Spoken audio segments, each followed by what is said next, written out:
Good morning, friends. Say good morning, Rowlet.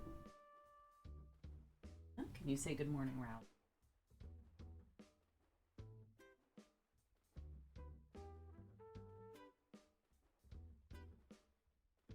But yes, hello. Welcome back to Sunday. It sure is a bright and sunny Sunday here. I'm not actually entirely sure of the temperature, but I think it's supposed to be pretty nice. So hopefully it's also decently nice weather wherever you are. But yeah, welcome back to the crafting club where we're all definitely totally awake. Good morning, Kitsune. I mean, Rowlet's right here. I can bring Rowlet back at any time, but with his little wing nubbins, he's not super great at crochet. Um, Crochet is much easier if you have like thumbs and fingers, so I think he's just gonna sit off to the side and observe. So yeah, we are back with more crochet. Uh, there probably will be crochet for quite a while, as I have stated. And today, excitingly, there is a D&D recap. So in about 50 minutes from now, at the top of the hour, make sure you're here as I recap our D&D session. Okay, where was I? There we go. This spot.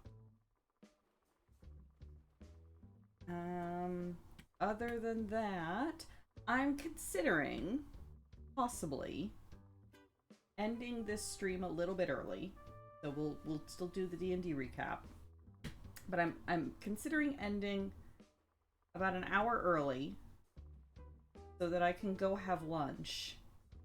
And then go live again at 2 p.m. my time so that I can do a bit of a cheeky unscheduled Final Fantasy XIV stream for anybody that wants the viewer badge that doesn't have it yet. I know Kits, you did a stream on Friday specifically for that, but I figured for other time zones, I've got some time this afternoon. I can do some fish. It would be a very chill stream. It would likely just be fishing, and not much more than that. But maybe that would be a thing I could do for a couple hours.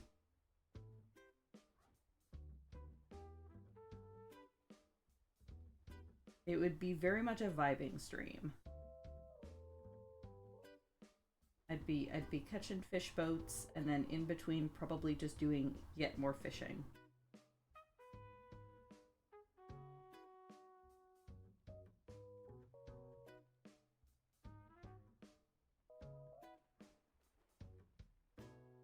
Unless, I don't know, people wanted to hop on and run roulettes or something, we could do that. I'm not sure how I feel about opening myself up to ridicule for my playstyle to the wide internet, but could do. My boy has some nice glams. But yeah, that's kind of the plan. But for now, there is plenty of yarn.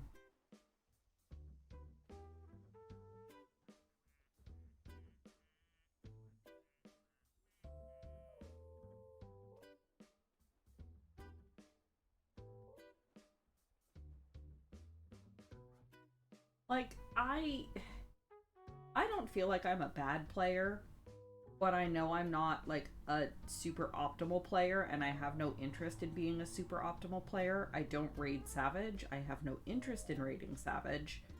Um yeah, like FF14 is very much one of those games where like for instance, like I'll observe people in RFC like discussing about like, oh yeah, like this is the super optimal rotation, and like this one move is super annoying because it overclocks your bar and you end up losing out on like efficiencies and resources. And I'm sitting here like, I don't care. That doesn't bother me. I just like playing, like, it's very much one of those games where, for me, I feel like you absolutely can optimize the fun out of it. I don't care about playing super optimally. And if you do, that's fine. Honestly, like, honestly, if that's how you want to play and you get that enjoyment from, like, being completely perfect in all of your inputs, that's totally cool. But that's not how I play. And as long as you're not trying to say that everybody needs to play optimally, that's fine. We're cool. It's the people that criticize other people for not being super optimal that bother me. Like, yes, I am well aware that I am not playing the mathematically perfect dancer. I don't care. I'm still clearing the content, and I'm not dragging the party down. Again, this is why I don't raid Savage. Because I have no interest in mathematically perfect playstyles. I'm just having fun.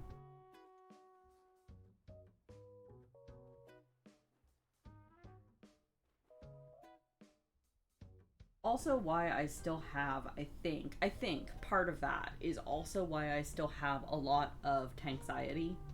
I actually really enjoy playing warrior. Um, I love playing warrior in like trusts and duty supports. I still have a lot of anxiety around running warrior in content with other players because it seems like everybody has an opinion about how you're supposed to tank. And if you're not doing it completely perfectly, then God, you're the worst player ever. And I'm just not interested in that.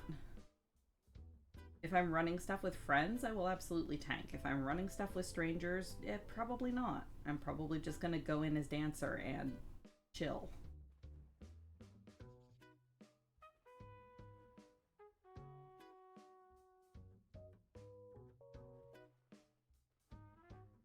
Like, I know most players are not going to criticize me for my tanking, but there is that like 1% that will, and that 1% makes me not want to do it in public content. Or in multiplayer content, I should say.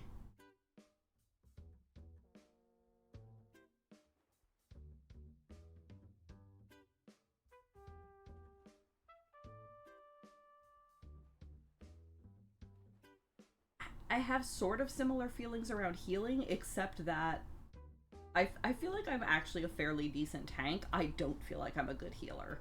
So that's the difference there. Maybe I just need more practice at it. Sure. But am I going to be able to get in that practice without people yelling at me for doing it wrong? I don't know.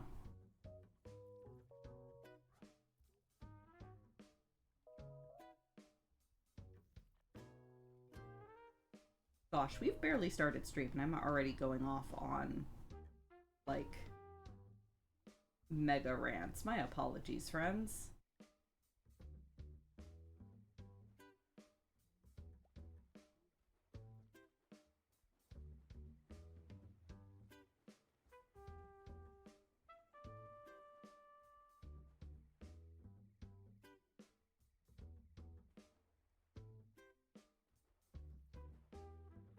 Also, hi, Kara.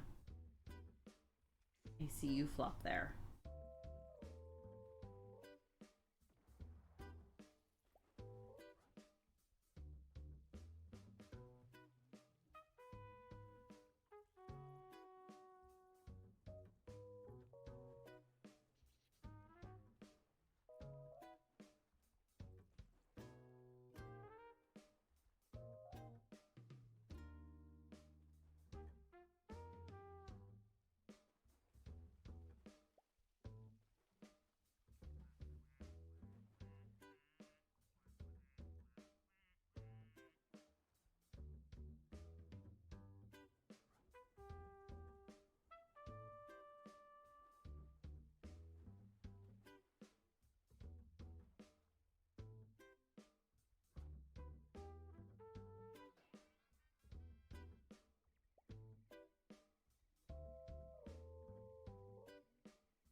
attempt to flip this thing over.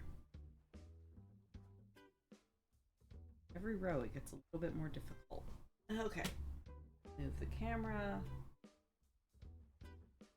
Alright. Figured out a method for this. I pick it up, turn side down, and then rather than trying to flip it, I simply rotate it. There we go. What? I flip it this. Okay, there we go.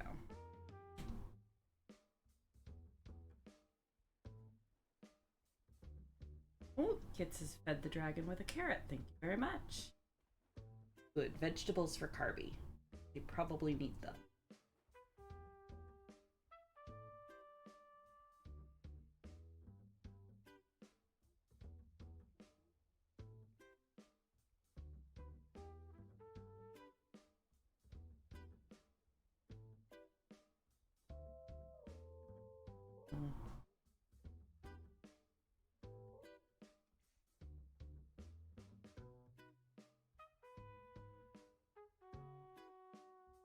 One.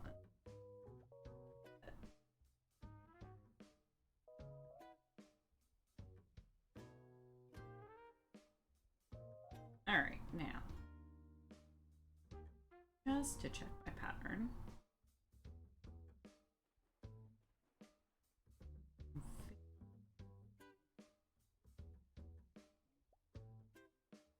Else, yeah, I'm going all the way over to the edge of the digital bean.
Getting there on this project? Yes, I am about halfway done.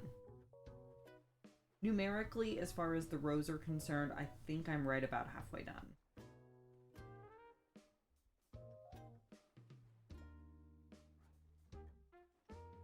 So yeah, I am in good shape getting it done by Desert Bus deadline. Providing it's accepted. I'm not panicking yet. Need to make sure I don't slack off too much.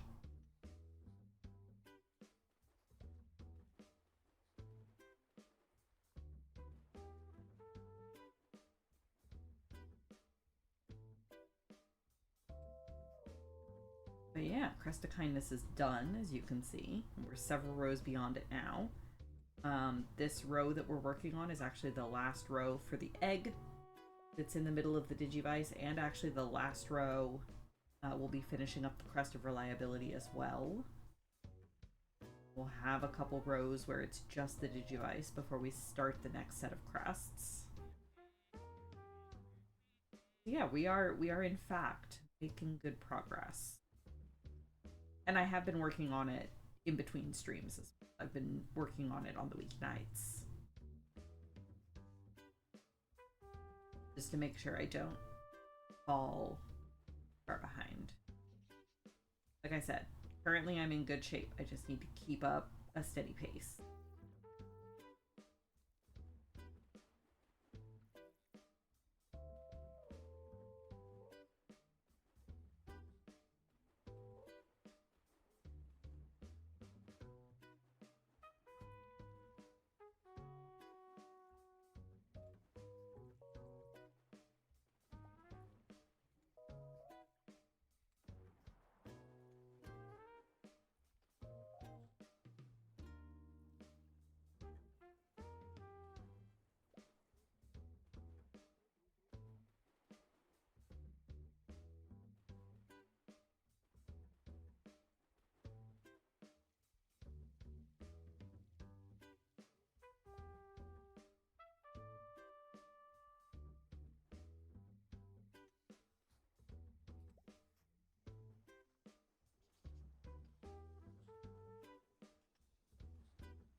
I get coffee.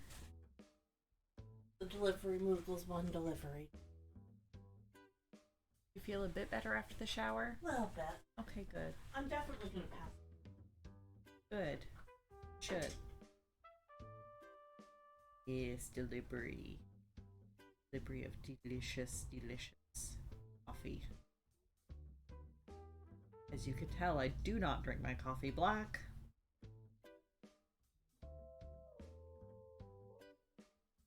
Oh, yes. Good.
Okay.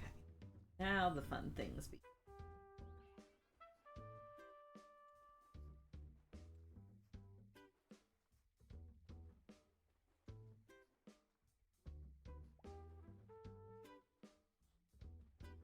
If I time it so that I'm not in the middle of the complicated bits while trying to do D&D recap this time.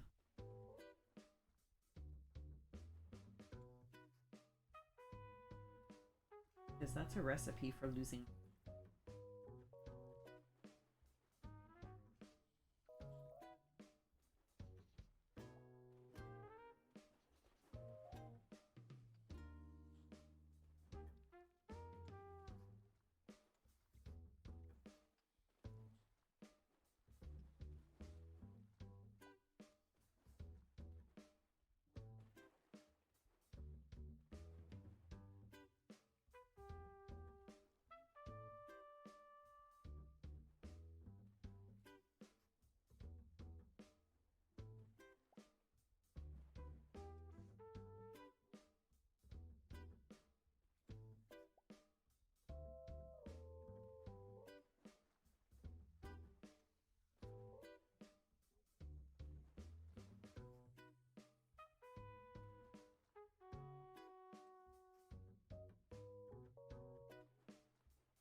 Hello, Randus. Your yawn is noted. But welcome in regardless.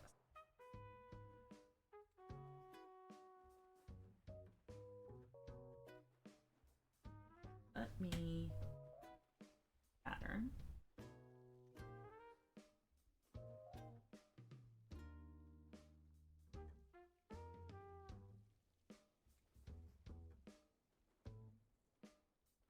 Oh.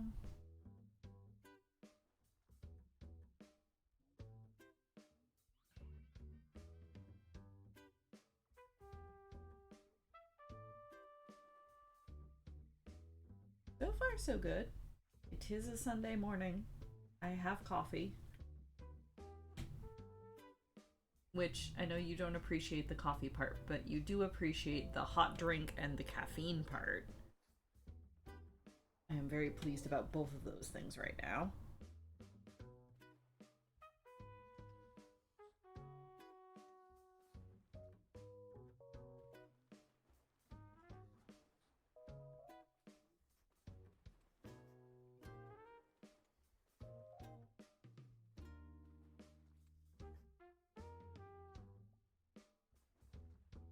My skull? I don't know. It's an egg. It's not a skull. It's an egg.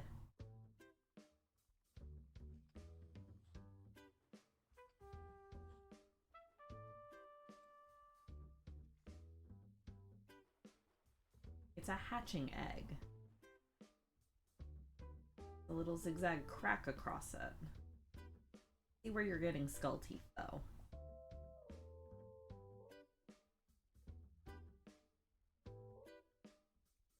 Caffeine, you knew you forgot something. Yeah, that's kind of important for all of us, I think. Caffeine in all of its various glorious forms.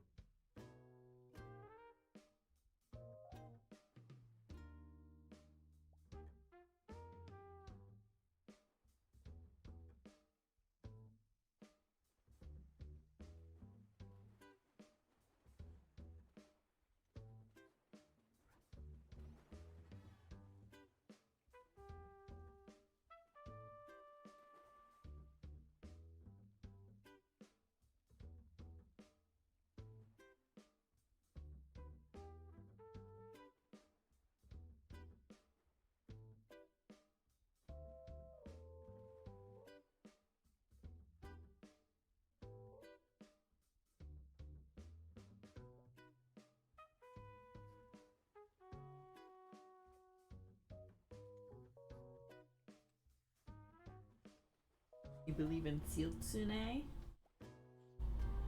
This is the wrong... I was wondering. I was like, I have a question. It sounds adorable. I'm picturing a seal with 9 tails. But I suspect I'm missing some context.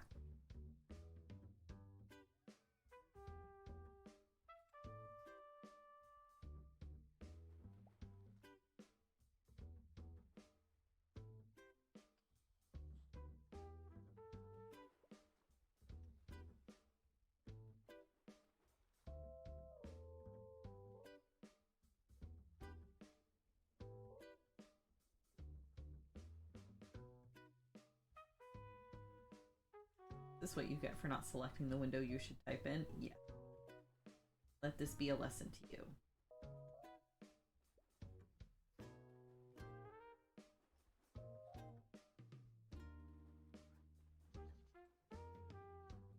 Reminder, if there's anyone else just coming in about 15 minutes, we'll be firing up a D&D recap, and boy, yesterday was a session. So you don't want to miss it. If you need to like run to the bathroom, grab refills on your drinks, grab food, etc., do that before the top of the hour.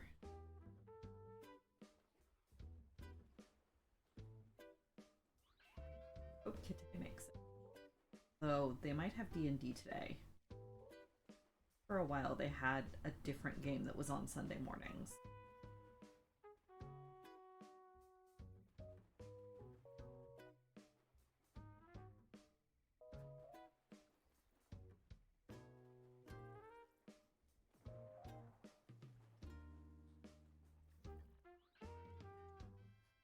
Yeah, Kitay.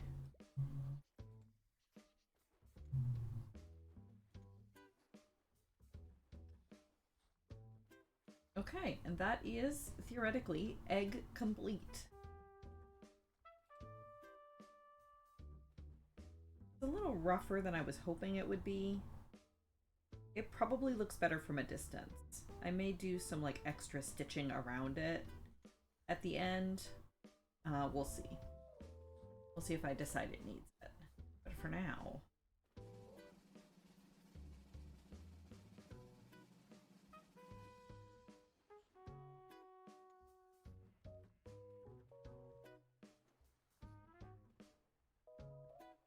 I mean, I only had so many pixels to work with, too.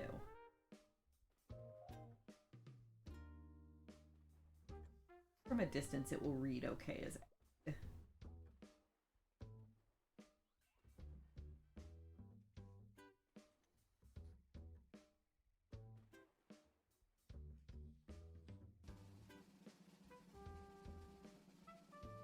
Ease for Carby, excellent. Ooh, and time for a new Carby.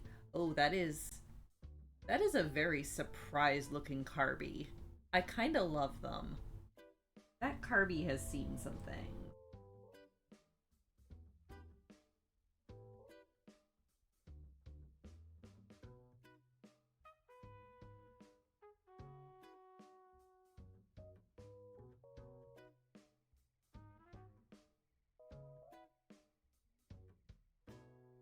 But at least now I get to do the most joyous things that you can do in a complicated project like that. I get to cut a strand of yarn. I need to make very sure I'm cutting the correct one. Cutting the white and not the light aqua. Yes, this one is the white. That's a long. And that means I can undo this yarn spaghetti. Slightly. Hooray! Alright. That makes things mildly easier. Little by little.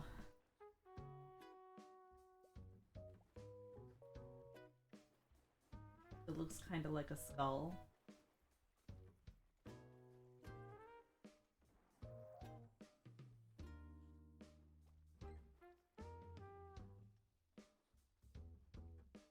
Yeah, like I said, I think it might look a little bit better from a distance.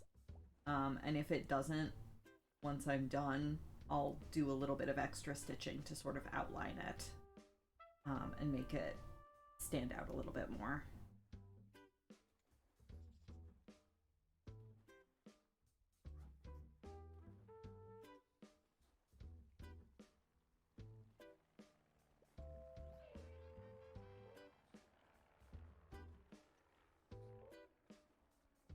Also, this yarn that I'm using for the background of the screen is still not dark blue. No, still not dark blue.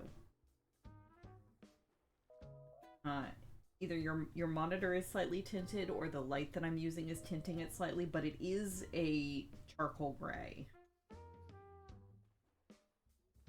So it does look slightly different in.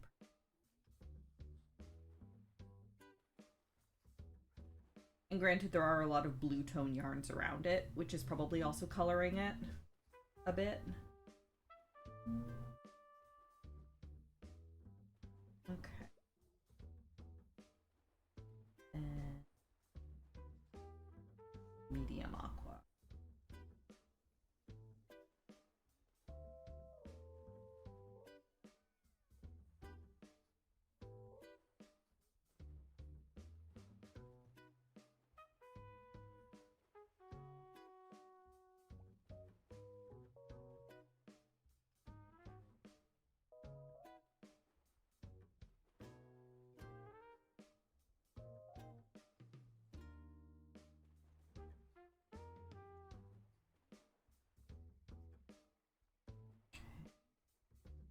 Separate.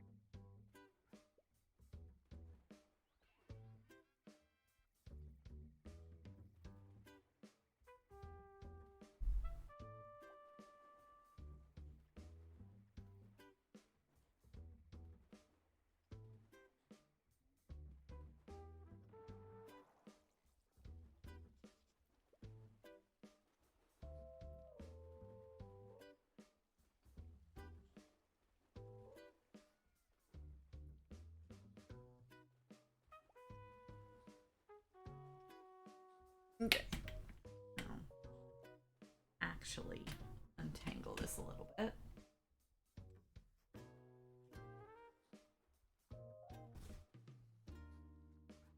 You come here. All right. Go. What did I do to this yarn?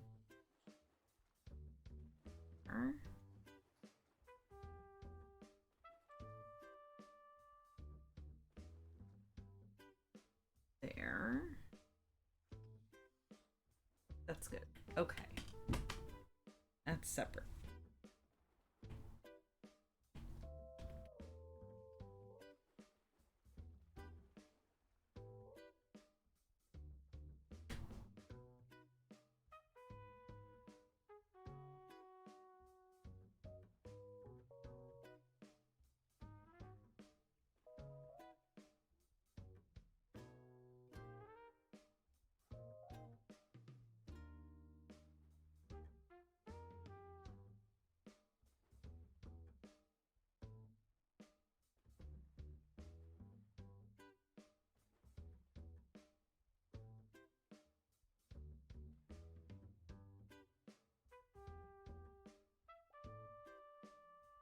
Nope. On.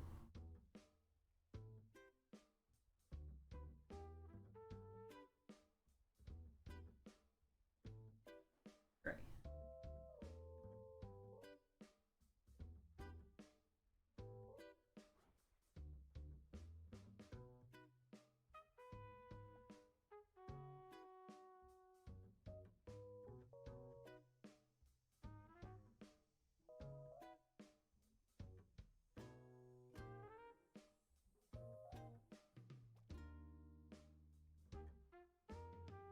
On my pattern, the two are almost the same color.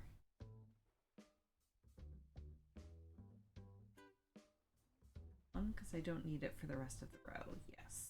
Okay.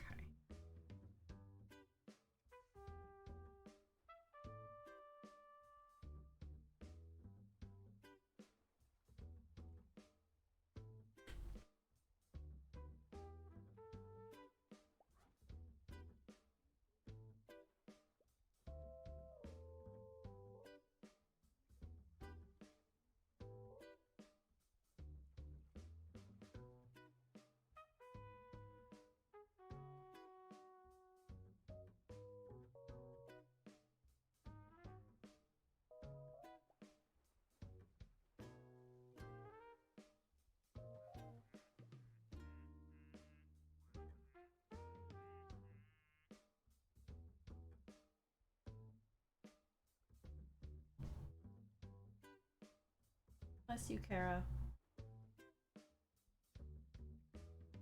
Sneezes from downstairs.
in fact, the big button done. Getting there.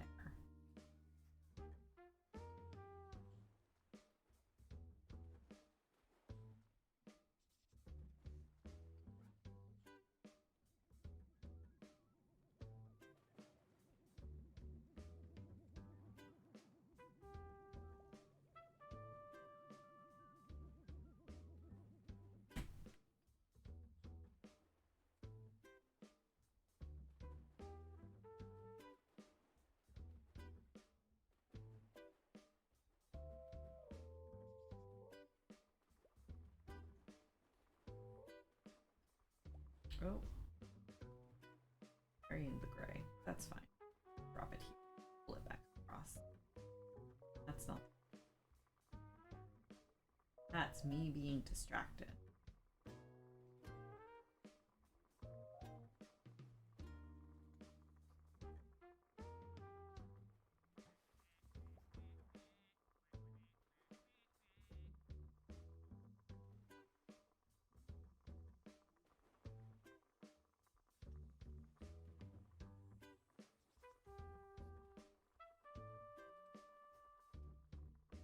Hooray, that's another row of Digivi stuff.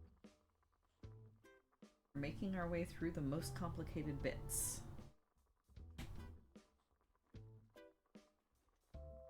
I considered not being distracted.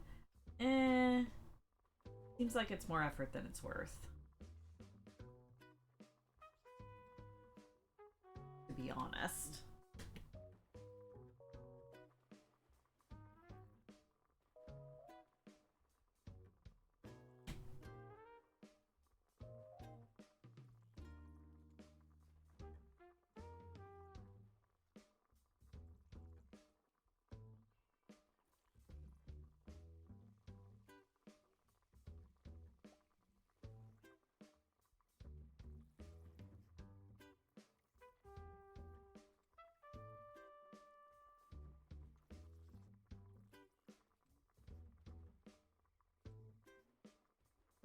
As long as it was considered.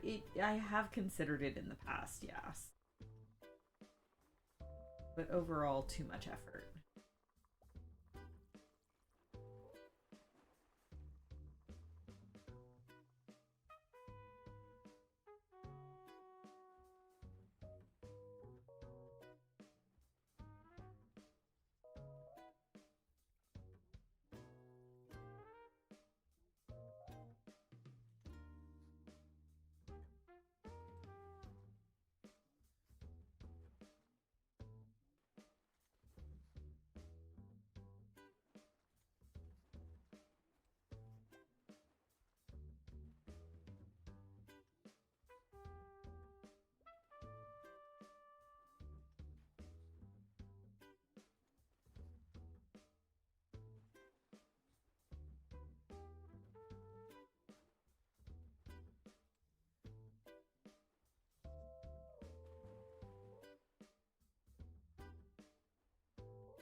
Okay. It is the top of the hour. So, last time on the Cursed D&D campaign, we had climbed our way up Ice Spire Peak because we have determined that Cryovane is now our number one priority. She has become too much of a threat. She is only growing, both literally and figuratively, and we need to take care of her. We have taken care of the blue dragon and the green dragon that were like, you know, allied with her, either willingly or not, and it's time to take out Cryovane herself. So we climbed up Icespire Peak and approached the keep where she has made her lair. The keep itself is two buildings that are connected by a bridge. And the way that it's laid out, ours have tops and bottoms. Do they also have switches? Yes, that's called daylight savings time. They don't have them everywhere in the world, which is weird, but they do exist. Yeah, so the keep is two buildings that are connected by a bridge, and the way that it's laid out, the path that approaches sort of circles around the mountain as it ascends, and sort of circles around the buildings at the same time, and comes towards the smaller of the two, which is like a gatehouse, essentially, that serves as a stopover point before you reach the main keep. So we had approached the gatehouse and gotten inside. We found evidence that there were people or adventurers of some sort about. We found a few packs and a whole pile of empty potion bottles, which, you know, only mildly concerning. And then when we headed upstairs in the gatehouse, we found, I mean, it could also be a gay house if you wanted. It really depends on the character. But we went upstairs and we found 4 individuals that we had never met before, but we had heard rumors about them, particularly around Neverwinter. And this is the Stone Cold Reavers, who are a group of adventurers that had very loudly set out for Neverwinter, proclaiming that they were going to go slay the dragon. And we had kind of assumed that they tried and failed because we hadn't heard anything about them in a while, or hadn't heard any, like, hadn't seen them or found anyone that had seen them in quite a while. But here they are. Turns out they have been holed up here because they tried and failed to defeat the dragon, and they have too much pride to go back and admit that they failed. And I believe it was Glint that was like, okay, so what are you gonna do? Just starve to death here eventually? And one of the Reavers was like, yeah, sure, if that keeps our honor, that's fine. Which, you know, that's a position to have. So we talked with them for a little bit. Their leader flirted with Phalar a bunch. It mostly went directly over Phalar's head, which was very amusing. But in general, we kind of got the vibes that they're kind of assholes. Well, sort of. They've all had hard lives, and they've all been betrayed before, and so they only trust each other, and, you know, etc., etc., etc. So before we left the gatehouse to cross the bridge and enter the main keep, where we know that the roof of the main keep is where Cryovane has sort of been nesting. She was kind of going in and out of the main keep itself, but she's now too big for that. So she's been sort of nesting on the roof. Yeah, they're all damaged goods. They're all your D&D characters with the super tragic backstories is what they are. And they haven't learned to love again yet. Which is, I guess, fine. But at least for Bram, it definitely rubbed him the wrong way. He's like, I want to trust them, but I'm not sure I trust them. Kind of thing. And so before we took our leave to cross the bridge, you know, Bram's main concern is that the dragon dies. He honestly doesn't care who gets the credit. If the Stone Cold Reavers want to go running back to Neverwinter and claim that they killed the dragon, Bram honestly does not care as long as Cryovane ends up dead. Because that is his main concern. So, before we take our leave, Bram, you know, kind of makes sure to tell them, hey, I have this sword, this dragon slaying longsword. So, if we fail, because the Stone Cold Reavers had kind of been implying, like, oh yeah, like, we've seen other adventurers come and try to kill the dragon, you'll be no different, and, you know, we'll get to come over and loot your corpses, ha ha ha, basically. Or, you know, maybe you'll manage to injure the dragon and then we can finish it off. Which, I mean, again, Bram's kind of okay with that as long as it means the dragon ends up dead. So he makes sure to tell them, hey, I have this dragon slaying longsword. If something happens to us and we can't continue the fight, you know, make use of this sword. This will help you. And the member of their party that's most proficient in longswords kind of, you know, made sure to make a note and nodded his thanks at Bram.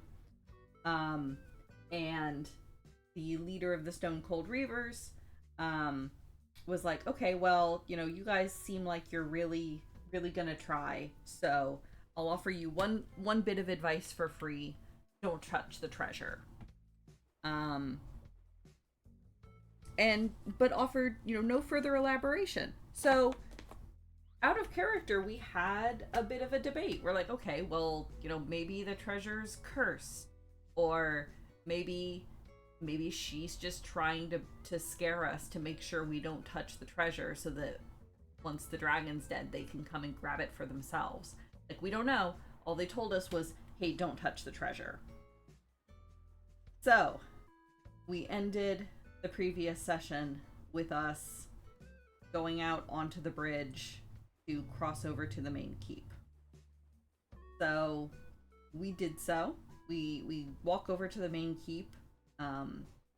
Light listens at the door a bit and doesn't hear anything. The door, like the main door at the other side of the bridge, is actually cracked open a little bit and looks like it's already been busted down, probably by some previous party of adventurers coming to fight a dragon, or, you know, the orcs that invaded before that.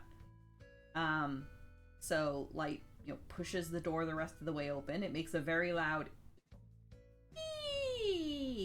as it's pushed open. When they peek inside, they find that the first room is actually just a little bit of a hallway. It's like a very short hallway with arrow slits on either side pointed in as a defensive thing. And there's another closed door at the other end. So Light sort of makes an executive decision and very quickly darts through, hoping that if there is somebody waiting to shoot at them, that they'll miss because Light is so fast, which they probably would have, but nobody shoots at us. So Light makes their way to the other door, pushes that one open too, and finds a second hallway. This one's a bit longer, and it's got like three doors, two that are facing south, and then again one at the other end of the hallway leading further in. So Basil and Light start investigating those doors, kind of listening, trying to make sure that there's nothing waiting to leap out at us. Bram pauses to like peer through the arrow slits in that first hallway and can kind of see that it leads out onto what would be the ramparts of the keep, with more arrow slits facing outwards, so that, you know, the denizens of this keep would be able to take up more defensive positions. Oh, actually, this door doesn't lead directly into the hallway. It leads into a room. The hallway comes later. So this second doorway opens up into a room. It's not big, but again, it's clearly like a defensive sort of room. And this one has bodies. It's got corpses that are kind of laying around on the floor. but they're all clearly very old. They're all like skeletonized. The armor and weapons are all incredibly rusty. These bodies have clearly been here for a very long time. In the center of the room is a sigil that's been painted onto the floor. And I believe it's like a blue shield with like a tower painted on it being struck by a golden bolt of lightning. And as we're kind of examining it, I believe it's Light that makes the connection of, oh, okay, so this sigil, like this crest, belonged to this very old family that lived in the region, like very, very old family that lived in the region, and was probably the original owners of this keep before. Oh, all black. Minus the lightning. For some reason, I maybe it was just because I was assuming that the orcs did it, but I heard something about a bolt of lightning. My bad. Sorry about that. Warlord. Okay. Yeah, so Light is able to recognize it as the sigil of this warlord that most likely we think was the one that held onto this keep previously before they were driven out by the orcs. And then, of course, we know that the orcs were then driven out by the dragon. So it's probable that these bodies are from that original skirmish or that original battle when the original owners of the keep were driven out by the orcs. The curious thing is that while all of the bodies are clearly very old, like they're falling apart, they're skeletonized, all of the stuff is rusty, the crest itself looks like it was painted yesterday. Like there's no cracks, there's no fading, there's no chipping. All of the colors are still bright. Everything looks really pristine. And then also hanging above it is a chandelier. Like this really fancy looking, looks like it's made of gold and silver kind of chandelier.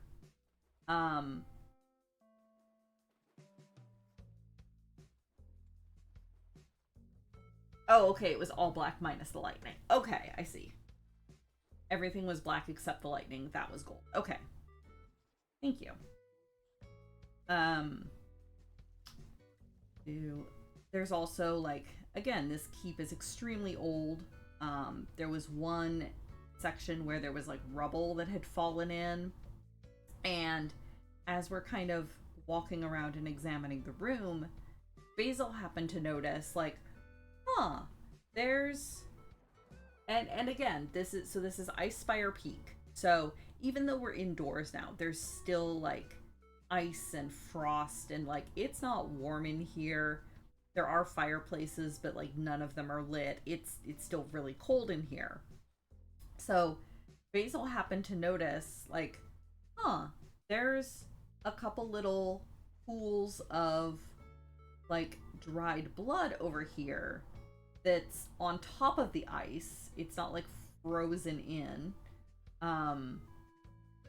So that's interesting, and it was really near like this pile of rubble, as though perhaps the blood had like come out of the rubble. So Bram helps shift over some of the stones to try to uncover whatever it is that's underneath that might have caused the blood.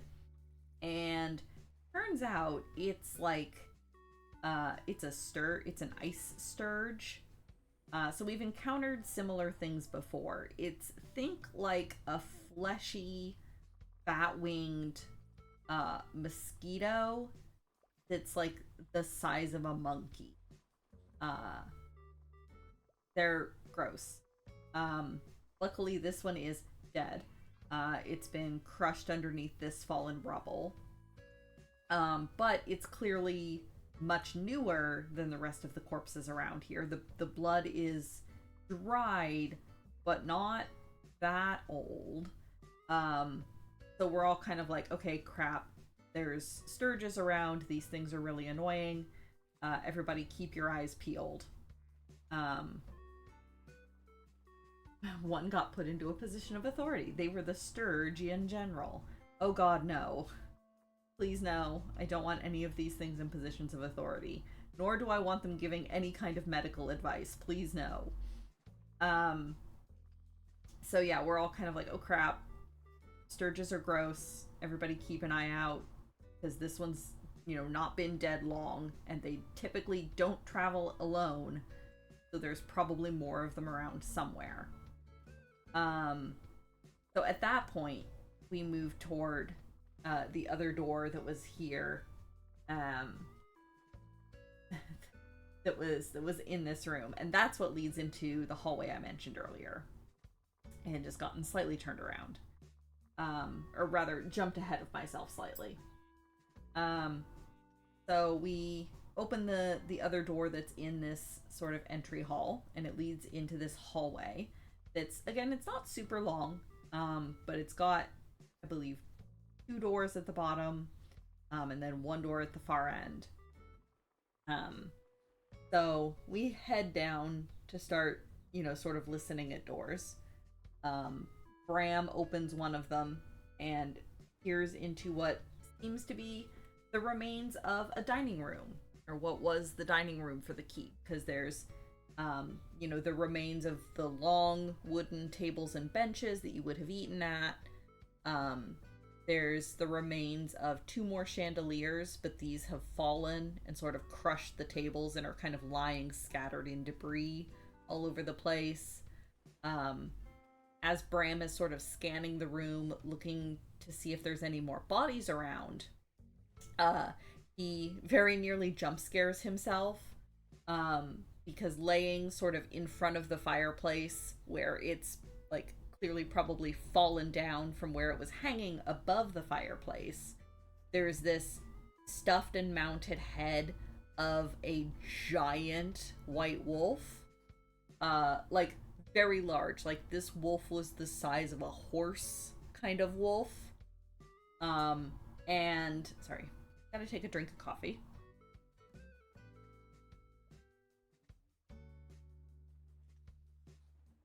Bram knows enough to recognize that this is a winter wolf, that it's a very big wolf, and it's not, in fact, even, like, it's not classified as a beast, it's classified as a monstrosity. Let's see, which way do I want?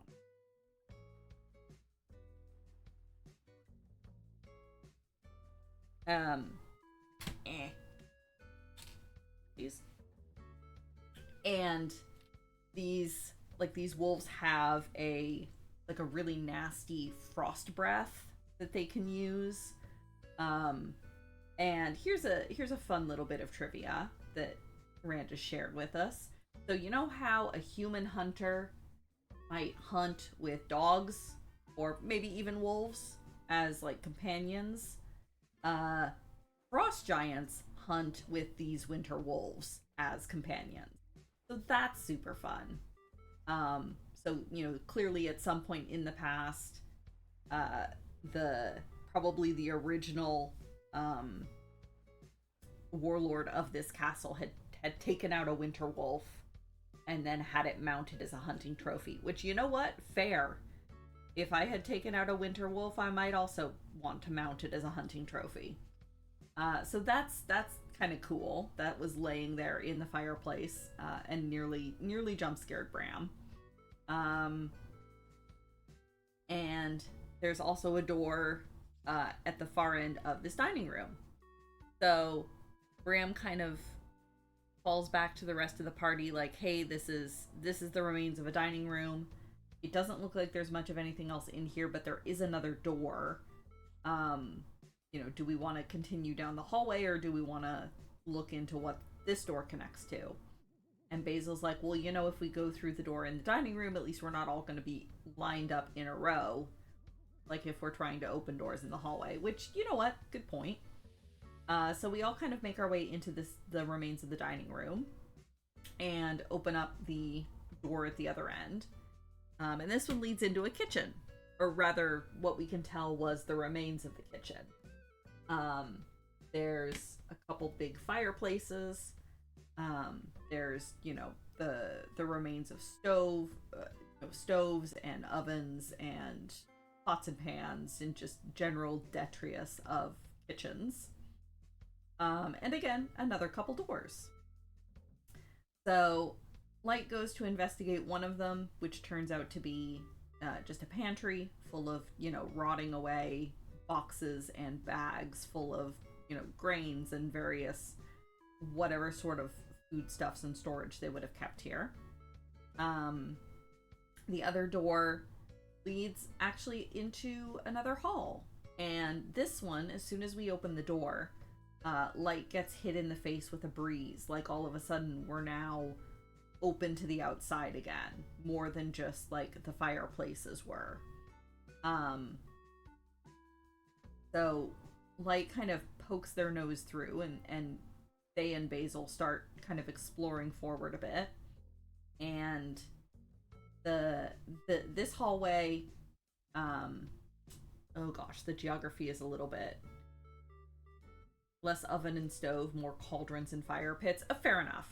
A little bit more of a primitive kitchen. That's fair.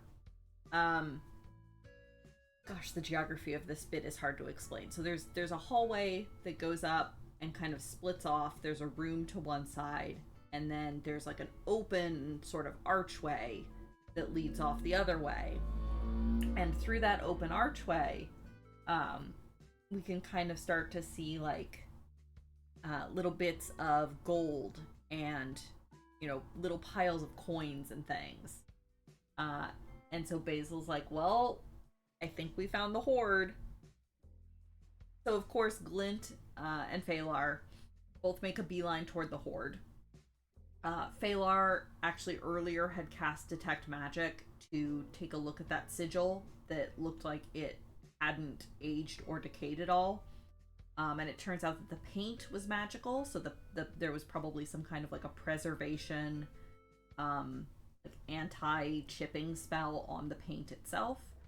So in all of our exploration has been not terribly thorough currently. So we've made it here where Phalar still has Detect Magic up. So Phalar goes to take a look around in the hoard. And the hoard room is quite large. It's a great hall of some kind. It's quite large. In one corner, kind of tucked into what might have been like almost like a turret shape in the keep, like a more of a rounded corner of this room, there's this massive pile of treasure. And then scattered around the rest of the room are some smaller piles that are like, 1-2 feet high, couple feet across. And the smaller piles are all just kind of heaped up gold coins and gold and silver coins and jewels and things. But the big pile, like the massive pile, has other stuff in it. It's still mostly like a bunch of coins and gold and jewels and things, but it's got like there's a finely crafted lute that's laying on the pile. There's maybe some like ornate weaponry, maybe like a shield that's very finely crafted. And looking around with his Detect Magic up, Phalar can see that up at the very top of the pile, there's 2 things that are glowing magical. One of them is some kind of a glass orb, and then the other one is like a handle, like what looks like is probably the handle of some kind of a weapon, but it's been shoved down into the pile of treasure, so only the handle is sticking out. And because Detect Magic is blocked by a foot of metal, Phalar can't actually tell what kind of weapon this would be. Like he can't tell if it's a sword or an axe or some kind of a lance or what. He can just kind of see, okay, there's a handle there, and the handle is glowing magical, but he can't tell. Like, hell, maybe it's a hammer, maybe it's some kind of a craft tool. We don't know. But he can see that those 2 things are glowing magical. So So Glint, of course, is running around like big giant sparkly eyes at all the treasure of the dragon's hoard. Bram is more cautious. Like, Bram has a bad feeling about this because, like, he can't stop thinking about the fact that the Reavers told us not to touch the treasure, and like maybe that was them being selfish because they wanted the treasure themselves, but maybe it wasn't. So he's hesitant, and he tells Glint at one point, like, we don't touch it, like, I don't think we should touch it. But also Bram is thinking about the future and fighting a dragon. And by this point, hilt, there we go, it's a hilt. By this point, so Bram does have Revivify. It is prepared. He has 1 diamond in his pack that he can use for the spell if it becomes necessary. But he's standing here looking at this giant hoard of gold and jewels and is kind of thinking like, if I could pick up another couple diamonds just to have them in my pack, just in case something goes really wrong, it would be really nice to know that I have a couple more uses of Revivify ready to go. So he's kind of looking around for gemstones. Meanwhile, back out in the hallway outside the treasure room, there is a staircase that leads upward, presumably to the roof. So Arendiao has kind of positioned herself there to kind of keep an eye and an ear out for anything arriving on the roof or trying to come down and get the jump on us. Basil and Light have gone across the hallway from the treasure room is another like closed off room. So they've gone to investigate that. They listen at the door, don't hear anything, like no motion, no nothing. So they push that door open. And come into a very interesting scene. So this is what looks like the remains of some kind of like a strategy room. So there's a big table that has the remains of what looks like probably maps spread across the table, but like they're so old that when Basil goes over to take a look at them, like the ink has faded away. There's like just enough markings left so that you can tell, oh hey, these were probably maps, but not enough markings to be able to like recognize any of it. You can't even tell if it's a map of this area, if it's a map of somewhere else. Like it's too faded and degraded. There's little scattered wooden figurines that, you know how when you see like a medieval war room where they've got a map spread out and the little figures set, you know, where various units are set, and you can move them around to kind of portray the sequence of a war. And so it's like that. About half of the little figurines are black, like almost rook kind of shapes, like if you're thinking of the chess piece rook. The other half are little, what look like carved dragon heads in various colors, but not what you would expect to be dragon colors. Like they're not chromatic or anything. It's like there is a red one, but there's also a silver one, and there's like a purple one, and like a black one, like just a bunch of different seemingly random colors. There probably is some kind of a meaning to it, but it's not as easy as like chromatic colors of dragons, if that makes sense. But also in this room, there is a fireplace that, again, is long since gone dead. But there's also bodies in here as well. So there's 4 bodies, or 3 bodies. 3 bodies that are kind of sprawled on the ground, wearing armor, and they've fallen beside what's clearly their own weapons. So like swords, maybe an axe, but it's clearly that these were some kind of like knights or guards, and they have fallen right beside their own weapons. The fourth body is sitting in a chair facing the fireplace, kind of slumped over, and there's I believe it was silver, or no, iron, an iron goblet that's just kind of fallen on the floor and rolled under their chair, so it's sitting like between the legs of their chair. So that's very interesting. So Basil goes over to take a closer look at them as well, and the chalice, to try to see if he can determine what the sequence of events was here. And this body, so this room had been sealed off, so the bodies aren't like completely skeletonized the way that the ones in the front hall were. These have almost more of mummified because there wasn't air circulation here.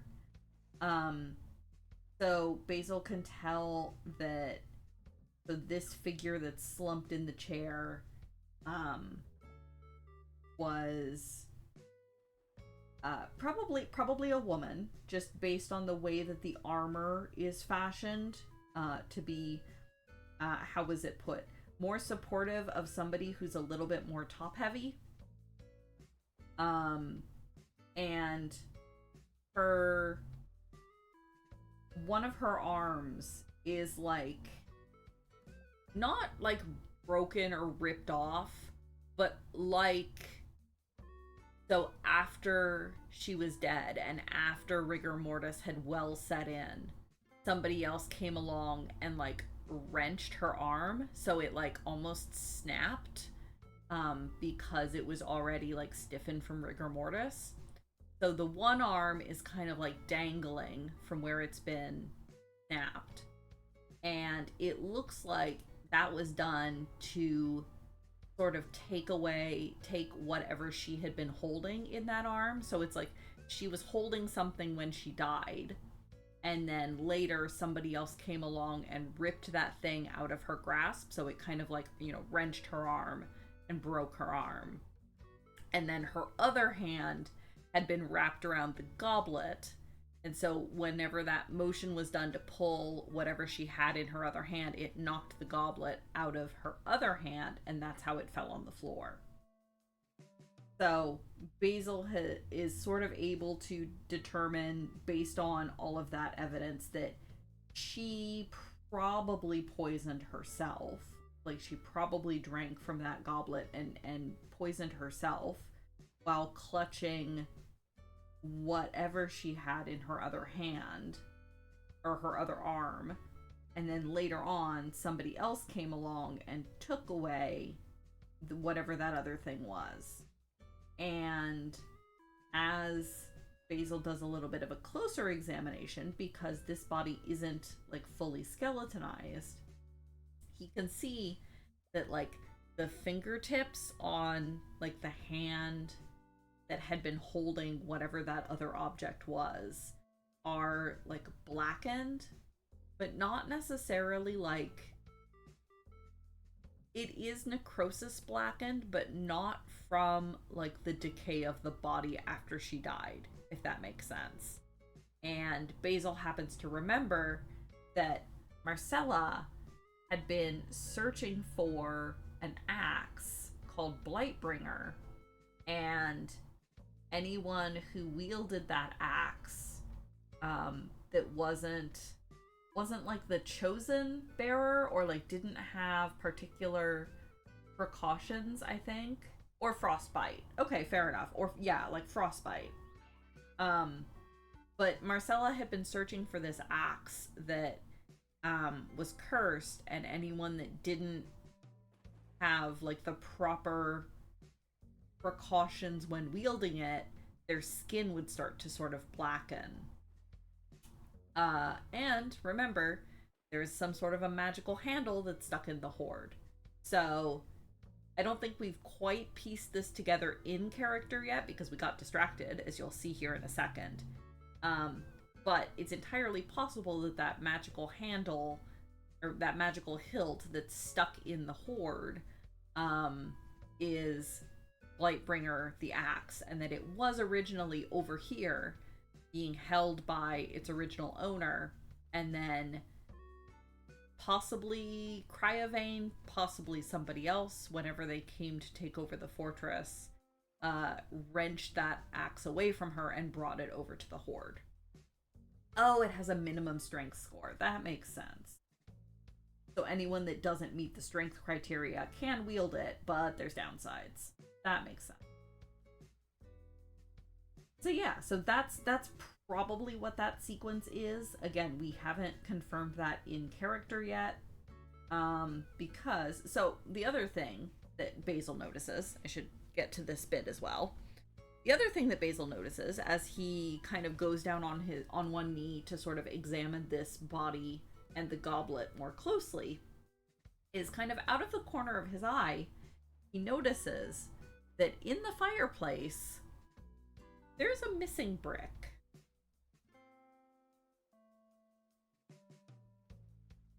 Which you wouldn't expect in a fireplace. Like, the rest of the fireplace is intact. There's just a hole where there's one brick missing. And, oh yeah, the brick is like sitting on the bottom of the fireplace. Like, it's sitting there like somebody had pulled it out and set it there. Which is interesting. So Basil goes over to poke at that a little bit. He, pulls out a dagger and is kind of gently probing in the hole to try to see if there's some kind of like a secret compartment or something in there.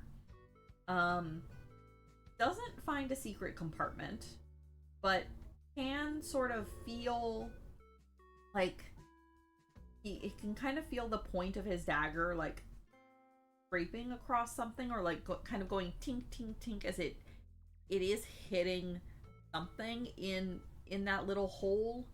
And based on Basil's experience and expertise, he's able to determine that it's some kind of a pressure plate.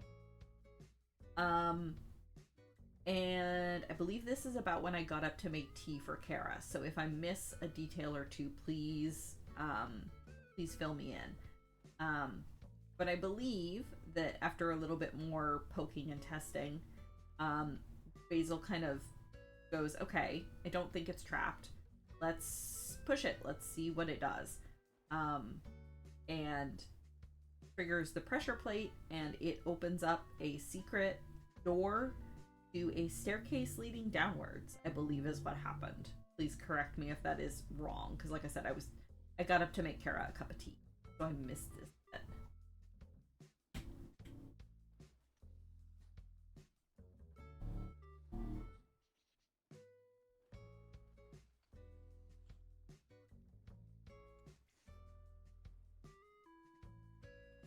Oh, he puts the brick back in the hole. Okay, that makes sense. He kind of goes, okay, let's see what it does. Puts the brick back in the hole.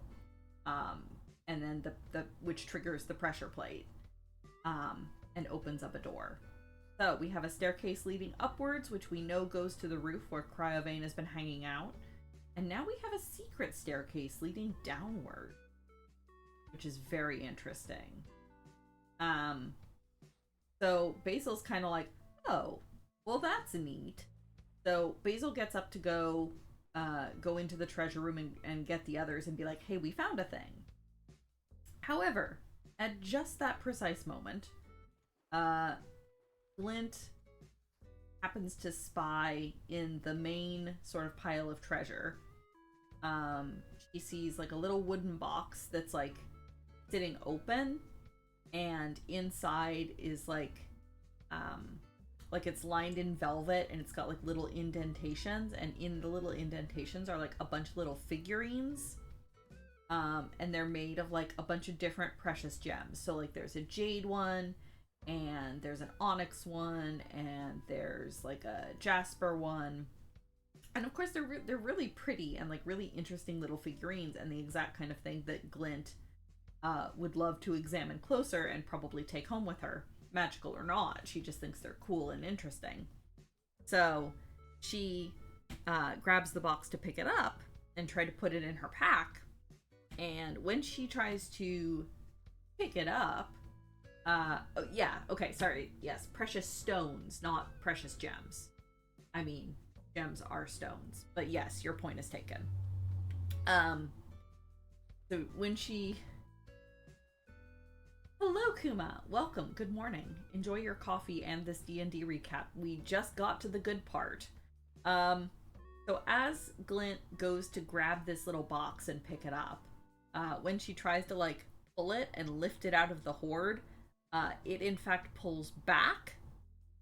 And the whole pile of treasure kind of shifts a little bit. And all of the smaller piles of treasure that had been scattered around the room start to kind of like shift and skitter and wake up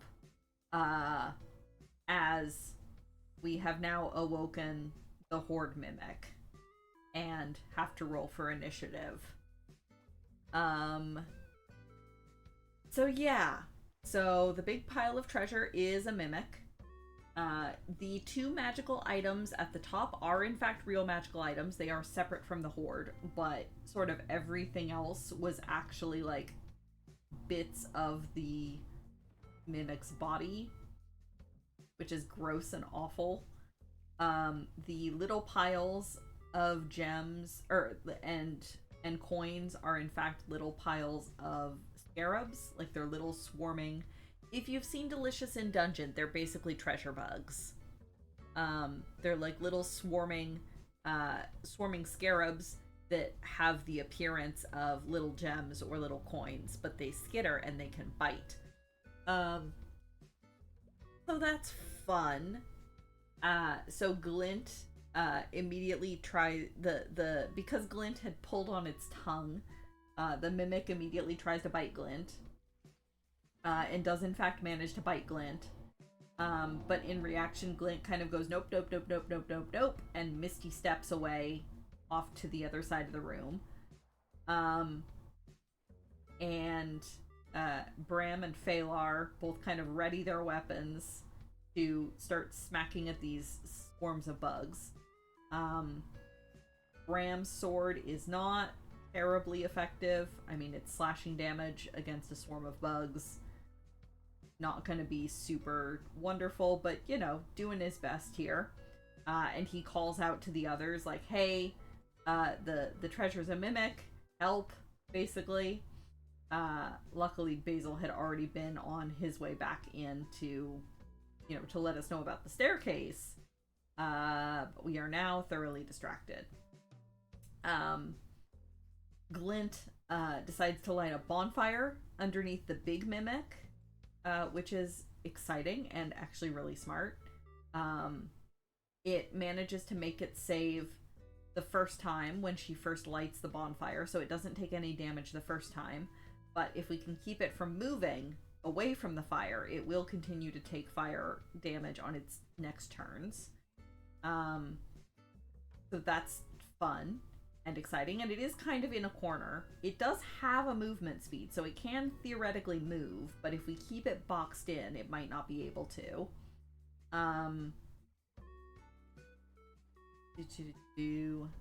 We kind of continue smacking at bugs. However, one of the little swarms kind of starts like you know how bugs will like kind of like rub their wings together, or like rub their little feet against their wings to kind of like kick up like dust or like powder or some kind of thing. In this case, the treasure bugs are able to kick up this like thick sort of powder that clings to us if we fail a dex save, which Bram and Glint immediately both did, because of course they did. And this powder kind of clings to them and sort of coats them and begins glowing this like blue color. And immediately so visually it's a blue glow, but realistically what it is it's a pheromone that they're now coating us with, that will attract the attention of any dragon that's within a mile. So any dragon within a mile will immediately know exactly where Bram and Glint are. And it will wear off after a certain amount of time. We don't know what that length of time is. And it can't just be simply washed off. You might be able to like dispel it or counter it, but we haven't had a chance to try yet. And it might become a moot point, as you will soon see. So that's fun. I will note that initially we had tried to make plans, and initially our main idea was, okay, let's explore the fortress. If we don't find anything to fight, maybe we like hunker down and hide somewhere and see if we can wait until Cryovane comes back and goes to sleep. And then maybe we can jump her while she's asleep and get in like a surprise round or do a bunch of damage before she can like properly react and take to the air. That's not gonna work very well now. Cause she's, if, you know, unless we find a way to counter it very fast, cause she will immediately know where we are. And that we're here and that we tried to steal her treasure. So that's fun. The big mimic decides that it's going to spray this like fine mist of stomach acid across all of us, which is gross, and does acid damage to everybody. And Glint and Bram both manage to fail the save and also end up blinded from it. So that's exciting. Glint, luckily, is able to use her Gaze of Two Minds to shift her senses to use Mint, and Mint has blind sight, so she's at least still able to target things through using Mint's senses. Bram is not quite so lucky, but he just continues to try to smack things with his sword. One of the little swarms of bugs had like burrowed down into the ground, like in between the like rocks and ice and things to like move through the ground, which is fun and exciting. It pops up again later, luckily, sort of. Bram fails a save. Story of Bram's life. Hey, he tries really hard, okay? Someday maybe he'll be able to do something exciting and heroic. Tries really hard. But yeah, so Glint had lit the bonfire under the big mimic. Balar hit it with booming blade, so if it tries to move away from the fire, it will take more damage. But then it ends up, light comes in to start punching at it, and it manages to grapple Light, so now Light is in the way of it moving anyway, and I think if we can keep it boxed in, it won't be too bad. Most of the combat we spent focusing on the little skittering piles of bugs, which I believe we've taken. There might be one left, but we managed to take out most of them. So now we can kind of shift our focus to the big pile, the main mother mimic. However, as we're sort of shifting our attention over to the main mimic, several of us that have higher passive perception, not Bram, because, you know, Bram, but I think it was everyone but Bram and Phalar. So Glint and Arendiao and Basil and Light all kind of notice out of the corner of their eye, because this room is like closed in, but there's like arrow slits, and there's also a hole in the wall, because so it looks like originally when she was much smaller, Cryovane would crawl in and out of this room to, like, you know, cuddle her horde. But the hole in the wall is now much too small for her, so she can't fit in here anymore. But there is still this big hole in the wall, and so through the hole, the people with the higher passive perception happen to notice, there's a streak, there's like a speck of white that seems like it's coming toward us. So yeah, Cryovane is on her way back and is now flying faster because she's now crossed the mile threshold and realizes, oh hey, someone's trying to steal my hoard because of the treasure bug pheromones. So there goes our plan of trying to let her go to sleep so we can jump her.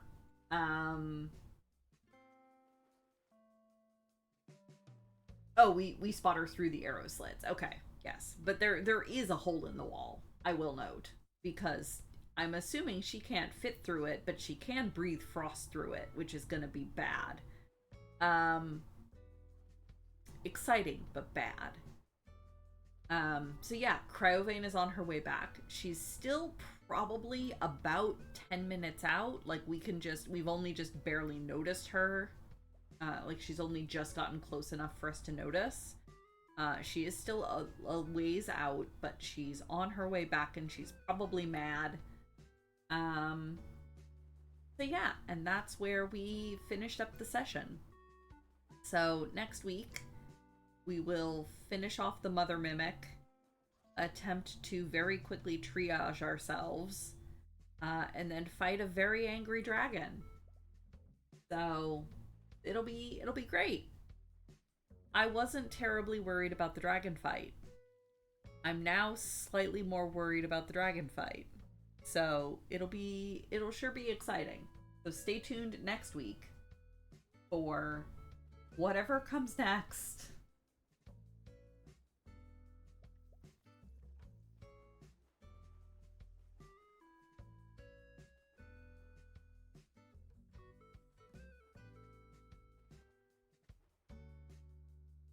Sure, the dragon is going down.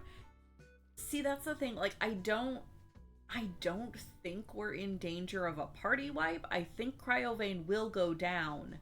My concern is how many of us she might take with her. Like, I don't think we'll total party wipe, but I think we are in danger of losing people, which is concerning to me.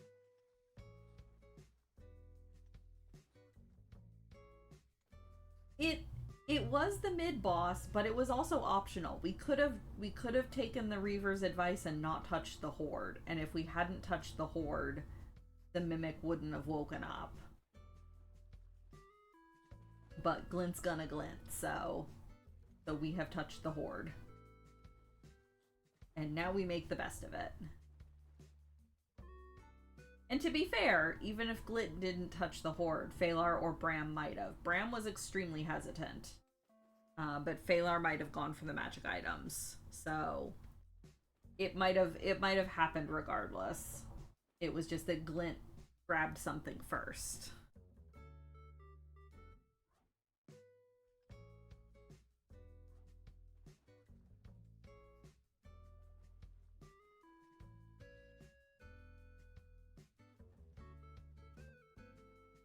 Yeah, exciting times in the lives of the Platinum Dragoons. Everything will be fine. Probably.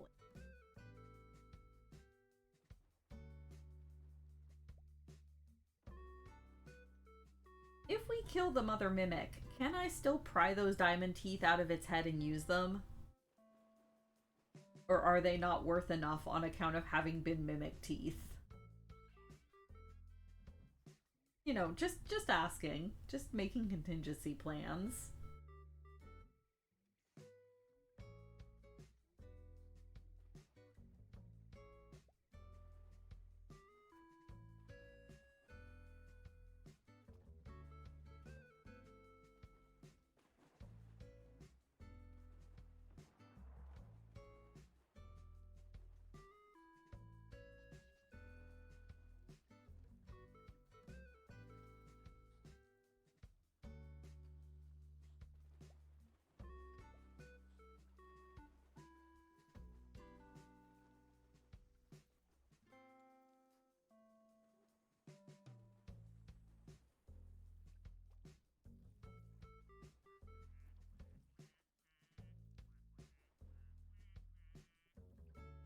Yeah. Oh, yeah. I think I forgot to mention that. So, as he was like examining the hoard, Bram did see a handful of diamonds.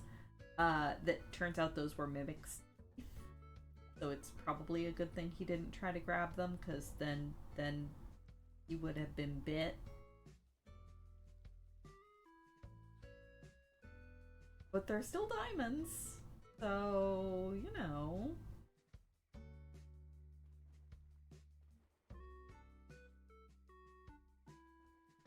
Or is it like, no, no, no, these are cheap synthetic mimic diamonds. We don't want these.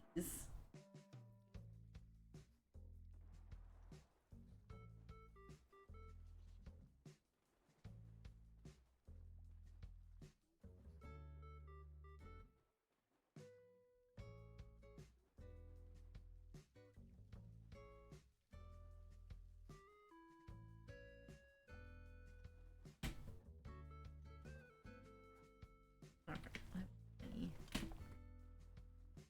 Yeah.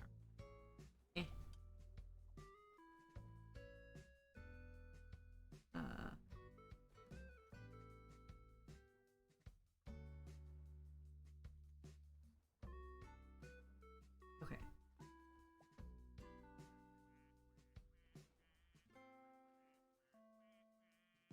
Okay, there we go.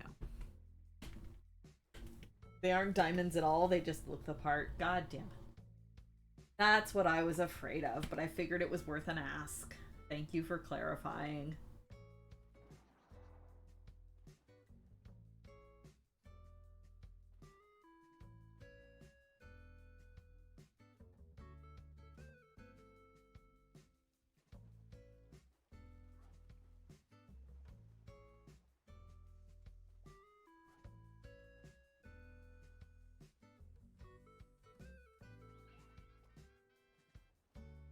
But yeah, current status is, I believe Glint and Light are looking pretty hurt from various mimic attacks. Bram has taken some damage, but like not a concerning amount. Uh, Phalar, I don't think has gotten hit because he used shield, and then there were a couple misses. So Phalar, Basil, and Arendiao, I believe, are still at full HP. So like, again, not like super concerned about the dragon, but more concerned than I was.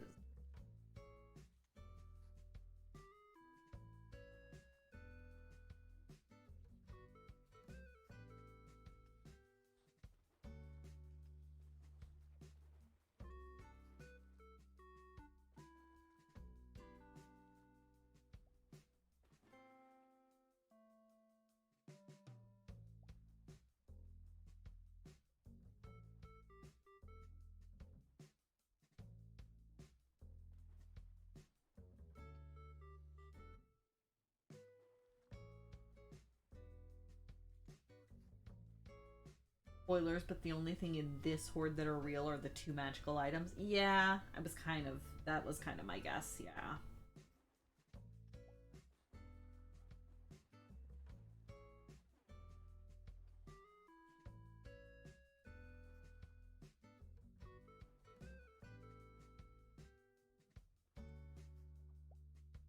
That makes sense.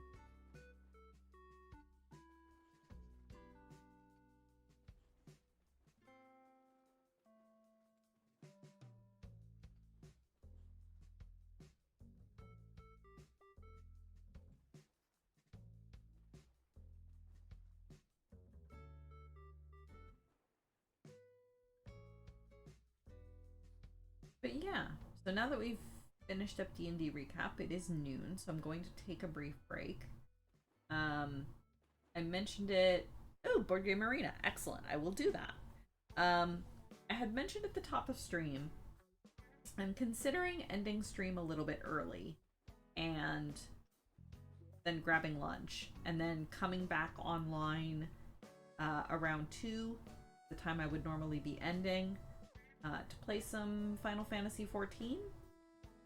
Just some really chill fishing times if anybody wants to watch at the FanFest badge. if that's something that people would be interested in. It would just be I would just be fishing. It's just gonna be real chill vibes for a couple hours.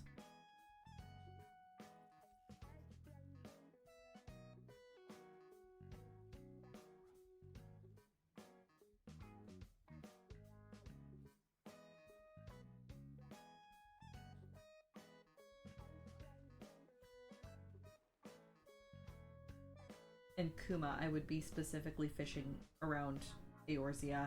I've got a couple of Chivos I'm working on, so you wouldn't even need to worry about spoilers.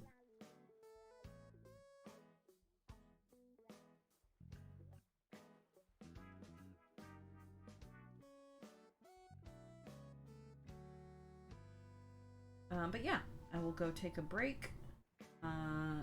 Everybody get up, stretch, move around, grab refills on your drinks, run to the bathroom, do all of the necessary stuff.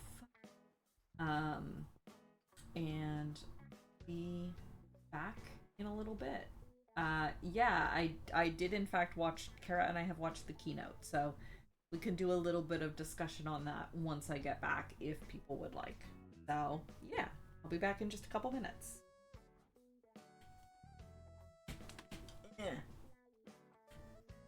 There is a new ocean fishing route that comes out Tuesday. I am very excited.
All right.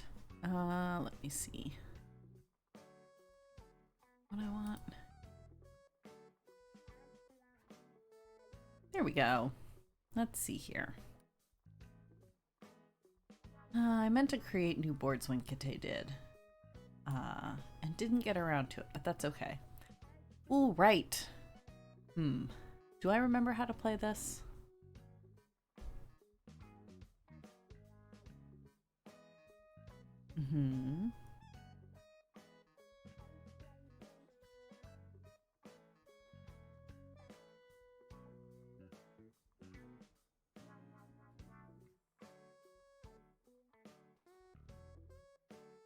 Okay.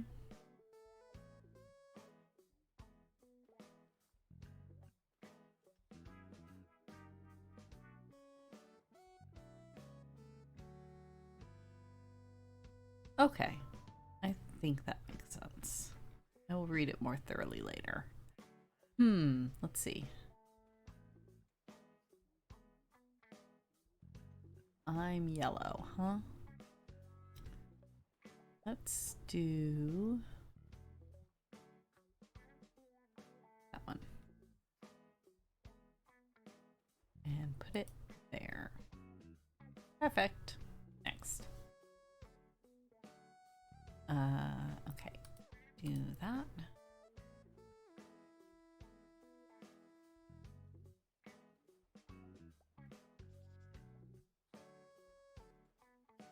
Aha. I thwarted the 15. 12 points for T-Squirrel. 8 points for me. And a 0-point crib. Womp womp. Okay. 2 cards to their crib. Yeah. Alright, more cribbage. 22.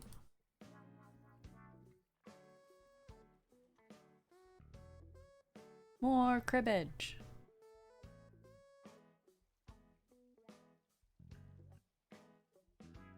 Two-point hand for kits. 10-point hand for me. Yay. And a 5-point crib. I'll take it. We're pretty close, so still anyone's round. Ooh. Kits' crib. Probably that. Sure.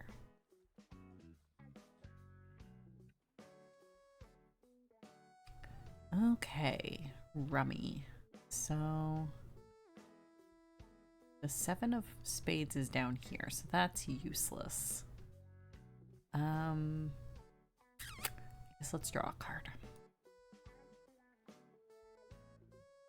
That is not helpful yet.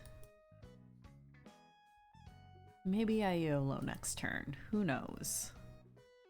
Okay. Let's... I don't like laying either one of these down when their corresponding bright is still up in the air. Guess let's play that.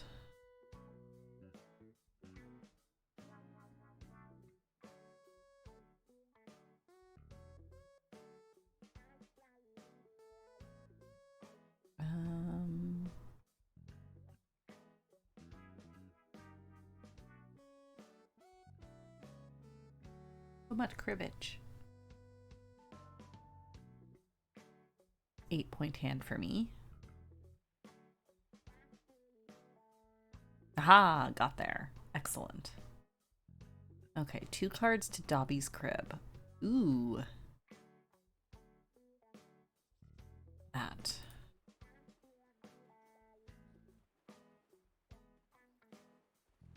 Okay. Let's grab the full moon.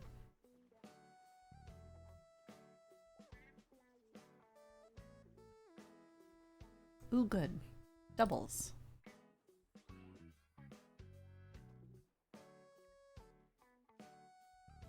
Sasha. Hello.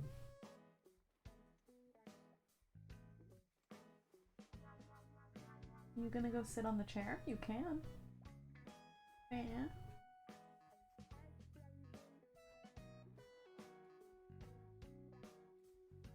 Meh. Hello. Oh, you want up here? Come on. Sasha.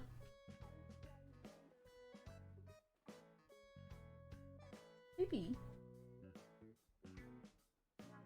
Oh, do you think there's stuff in the way? Here.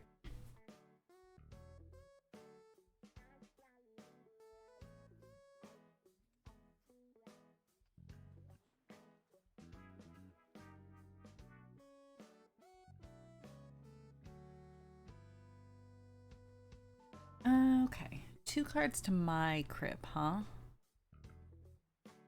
Huh.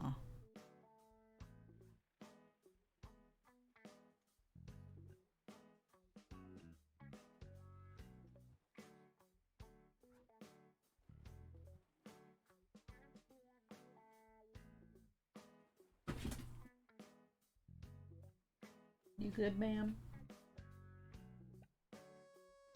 There she go. Uh-huh.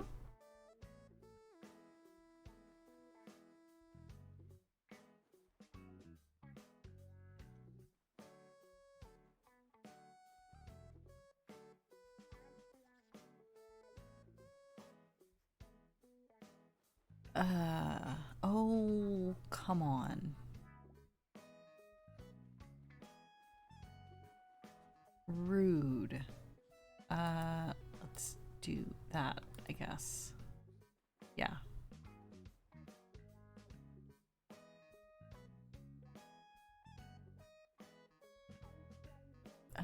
Let's add that. Okay, so I need at least 13. Oh, let's remove that one, sure. Okay, so the 13 can go there, and that's all I can do at the moment. Dobby's catching up to me. Sure, it's fine.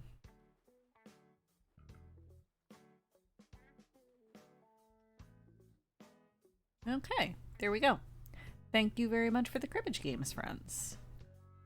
We'll see if I remember to make some more boards this afternoon, because I would like to. I just forgot. Friday was FanFest. I forgot. But there we go. All right, give me a second to move the microphone back.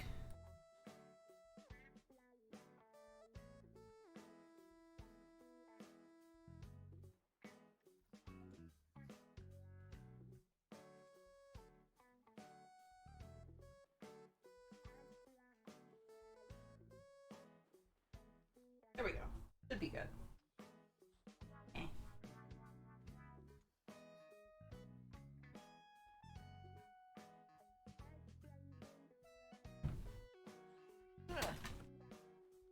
Sasha has indeed left us for the moment. Completely forgot it was a Sunday. Hi, Dobby. I was not able to see chat while I was doing boards because I left my phone downstairs, but that's okay. Yeah, the animation in the teaser for Evercold is gorgeous. I'm excited. Dual boards next weekend, also fair. Yeah, I'm excited. I did watch the keynote for FanFest. In fact, I watched it twice because I watched it live, and then Kara and I watched it when we got home from work. I'm excited. I'm really interested to see where they take the story. All of the like mechanics improvements and like game system evolutions look really interesting. I'm excited to see what they do with them. Again, we don't have tons of details yet because it's still really early on a lot of the stuff. But I'm excited. I think it's going to be really good.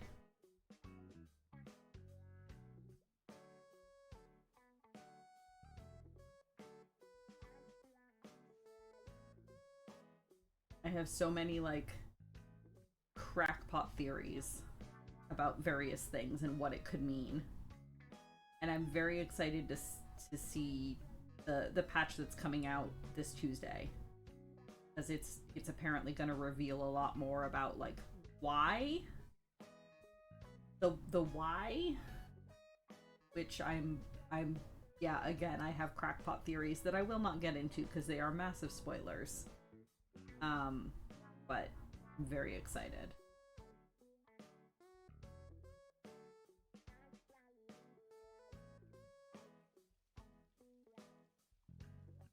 Yeah, so the whole keynote, it was really interesting because it, of course, there was the typical stuff of like, here's the trailer for the new expansion, here's like the big revelations, here's, you know, we're announcing 2 new jobs, like the stuff you would expect.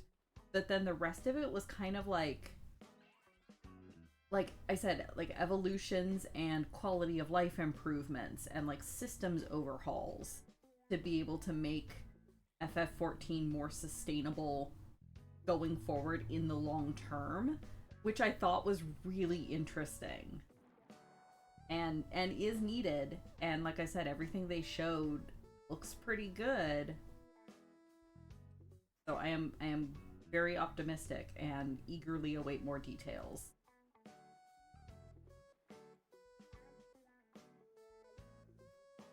Might need to stream through Dawn Trail. Ooh. You were in. Hello, welcome in. Yeah, here's 5 minutes of... Now we need you to stay cool. Exactly.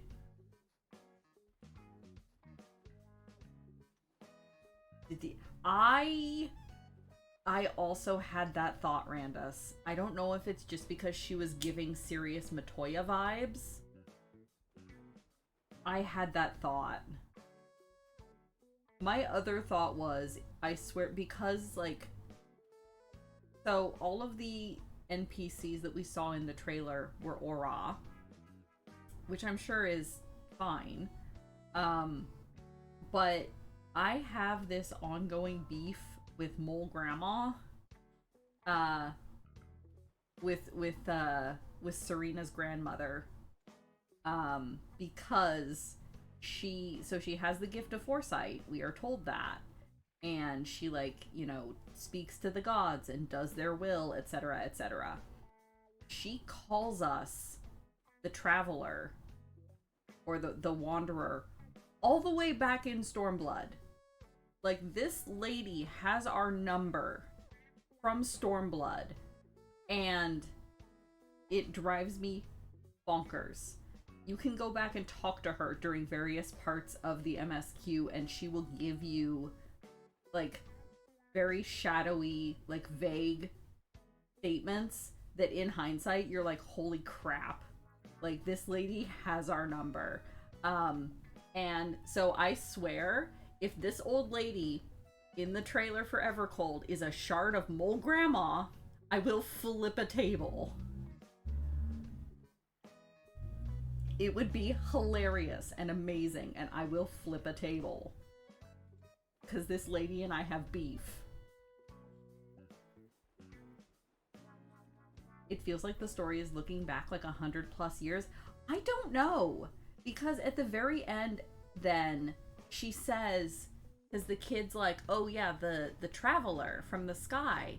And the old lady says, yes, but then we knew him by another name. Or we knew them by another name, implying that she was also there.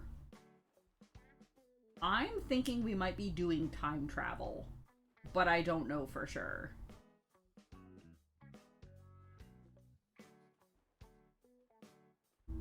It'll be very interesting.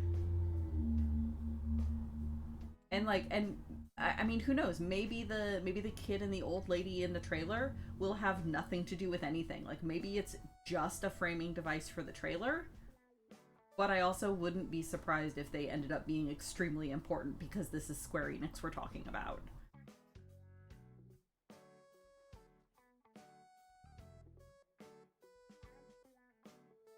Time travel, shard travel, one of those. Both? So, shard travel is confirmed, Kuma. They did straight up say that in the keynote, that we are traveling to a new shard. So we know for sure it is at least shard travel.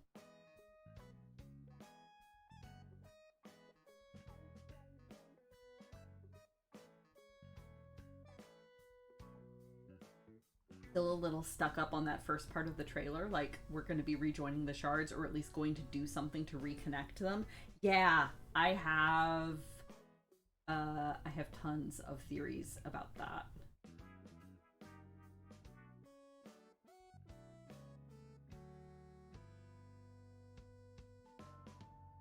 Yeah, I figured you hadn't watched the keynote, but yes, it has been confirmed that Evercold is a different shard. It is the fourth, which is one of the remaining shards that we have not heard or seen anything about yet, so...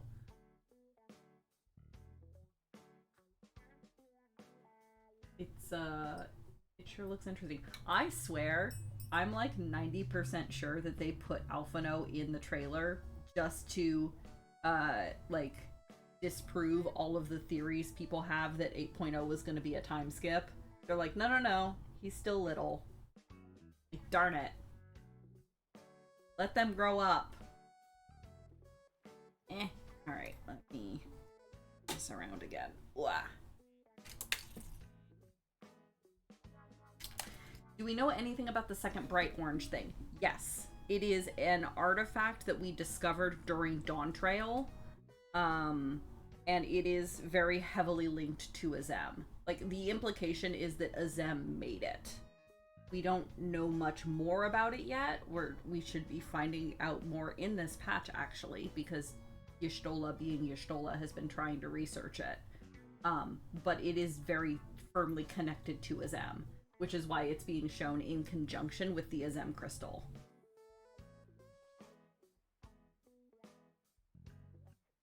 It's like, it's some kind of a key for, like, inter-shard travel. Which makes sense for Azem, since Azem is the traveler. But we don't know much more details about exactly how it works yet.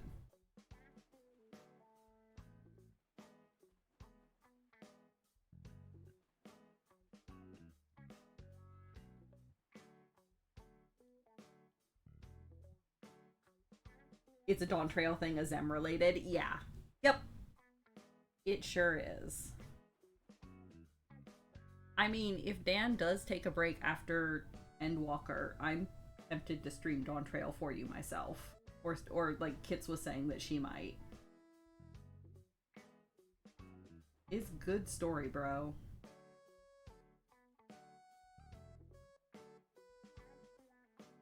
Like, Dawn Trail is not my favorite expansion by any means, but it's still good story.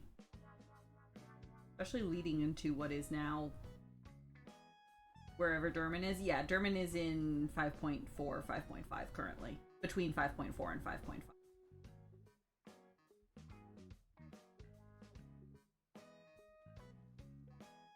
We know Dan. Yeah.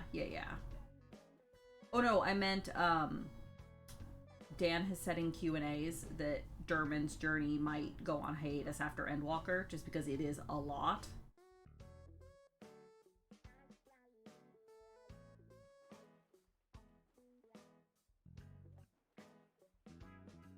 I hope he at least plays through the Endwalker patches, because that's also a fun story. But yeah, I could totally see him taking a break before Dawn Trail, if he ever does Dawn Trail. Because it is kind of about the best place to break it, as far as arcs go.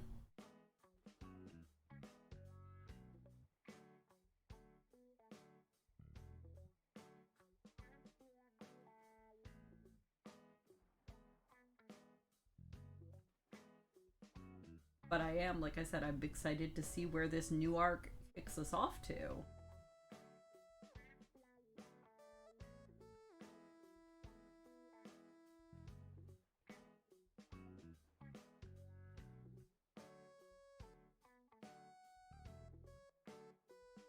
My theory, and this isn't really a spoiler for Kuma because it just builds on Shadowbringer's things.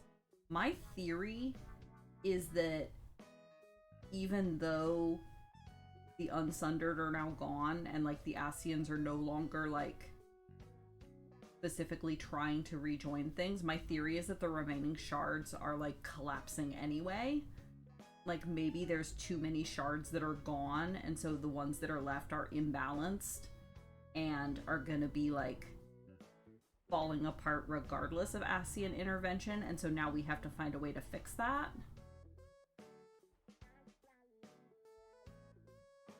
Which would be interesting if that was the case. So we need to rejoin them to save them? Maybe. Yeah, like, well, maybe, like, I don't know. Or link them all together so that they stabilize each other or something. I don't know. I mean, I kept joking, like, why can't we just, like, hook the 13th and the 1st together and, like, let the light and the dark equalize across both? Like, maybe that's what we end up doing. Something along those lines. Who knows? I'm interested to see what direction they take it.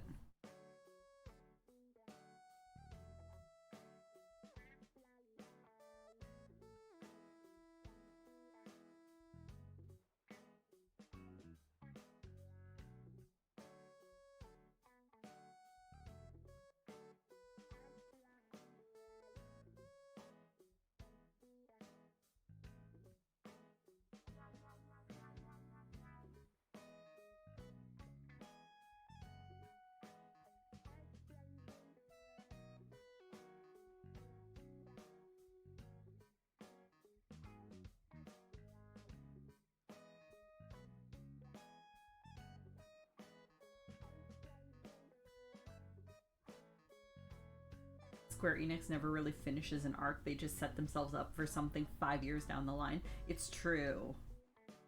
Well, yeah, and it is still clearly connected to everything that came before. It's just they're framing it as a new chapter of the story. Like the struggle between Hydaelyn and Zodiark concluded with Endwalker, and so now this is like the next ongoing arc. Which they're calling it the Godless Realms Saga, which again is very interesting and has a lot of implications. Especially coming off of Endwalker things that I will not detail. But if you know, you know.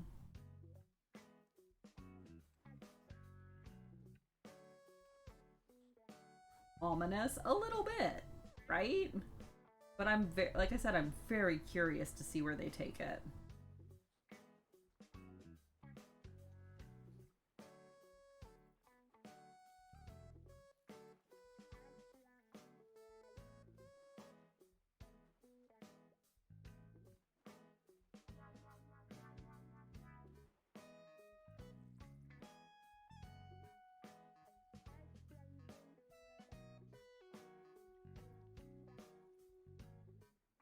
Yeah, that's what I said, Randus. If you know, you know. Kuma has not yet seen those A-raids, which is why I am being vague.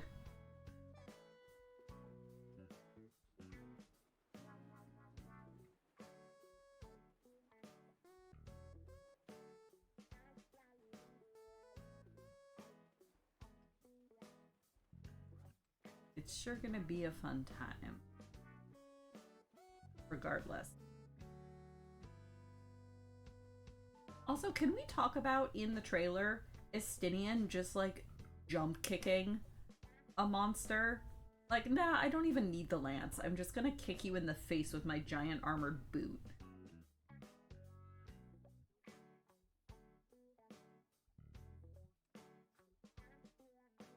Like, I love you, Estinian.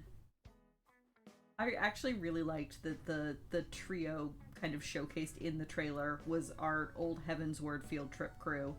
I was like, are we just gonna get a redux of the Heavensward field trip minus Ezael? Sad face, sad face, sad face. No, there was no cross IP for the 6.0 A raids. They were internal. There was not a there wasn't a crossover for those.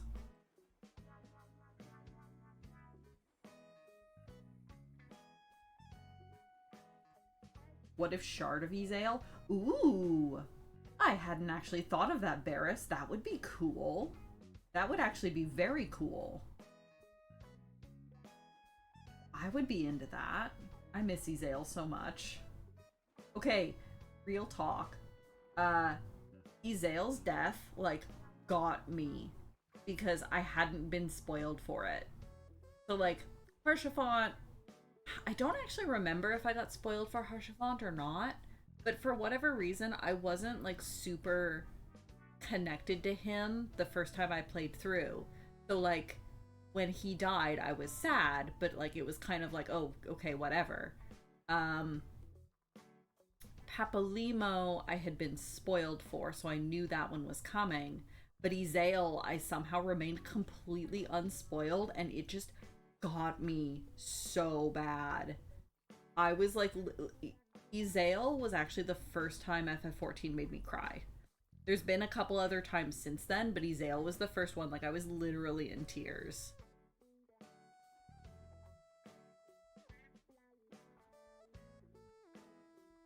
I don't remember if how upset I was about Moonbrita. I think I would have been more upset about Moonbrita if we had had more time with her.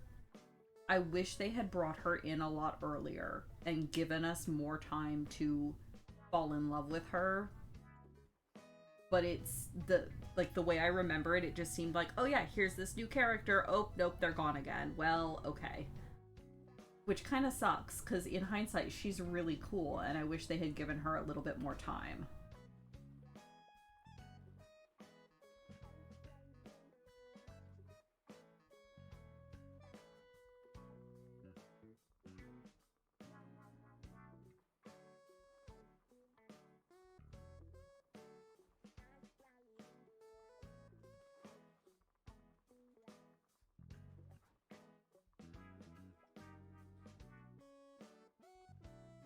Part of the reason you are upset is that we didn't get more of her. Yeah, that's totally fair.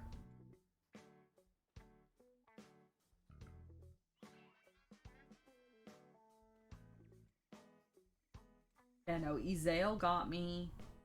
I'm trying to think if there were any others before Endwalker that got me to, like, legitimately cry.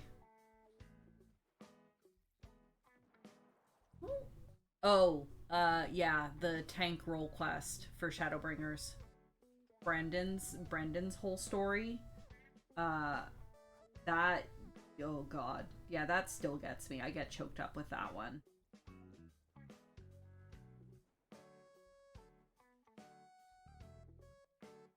A little bit the healer role quest, a little bit with Lamet, but, like, especially Brendan. Like, I can't. I bawl.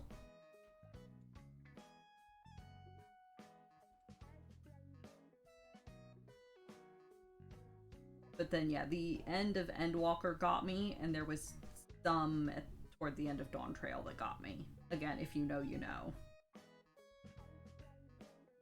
But yeah, Ezael was the first big one where I was actually, like, legitimately in tears. I still miss her. I would love to hang out with a shard of her.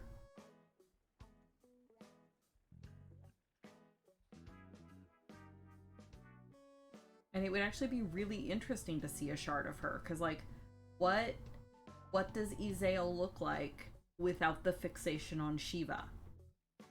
What does Ezael look like when she's not, you know, so focused on this mission of hers? Is it a different mission? Is she focused on something else? Or is she just, like, way chiller? I don't know. It would be really interesting to see that, actually.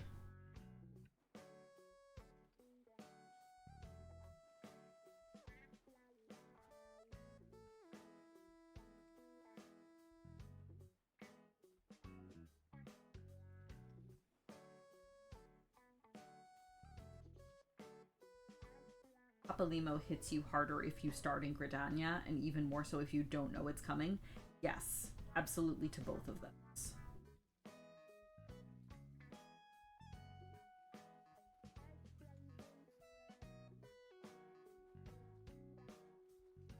Yeah, because unfortunately, without the starting Gridania, Papalimo doesn't get a lot of focus during once the MSQ merges. But yeah, if you start in Gridania, he's such a sweet little guy.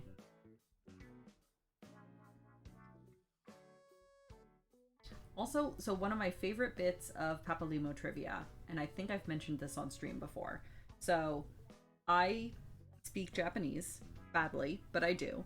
So most of the time with Final Fantasy XIV, I play with the audio in Japanese because sometimes I can catch like little nuances or things where it's like, oh, that's really interesting. Like, oh, they used this particular word or this particular phrase, and it can sometimes give it a little bit more nuance. And one of those is Papalimo. So we learn in MSQ that Papalimo was like particularly close with Louis Soix, that he was like Louis Soix's personal pupil in like not just Black Mage, but just like in everything in aetherology, like Papalimo was his particular student. And it's really apparent in the Japanese. So in Japanese, Alphino and Alize call Louis Soix Oji-sama, which is grandfather, but like very formal, very like respectful. Like it is like calling him grandfather in English. It's very formal. But when he's talking about Louis Soix, Papalimo calls him Ji-chan, which is basically like calling him Gramps or Grandpa, but like not in a derogatory way, but in like a very close, like familial, like it really shows that there was a bond there between Papalimo and Louis Soix that doesn't really come across in the English. It's very sweet. Like just that he was so close with Louis Soix, to refer to him in a much more casual manner is a big deal in Japanese.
Please.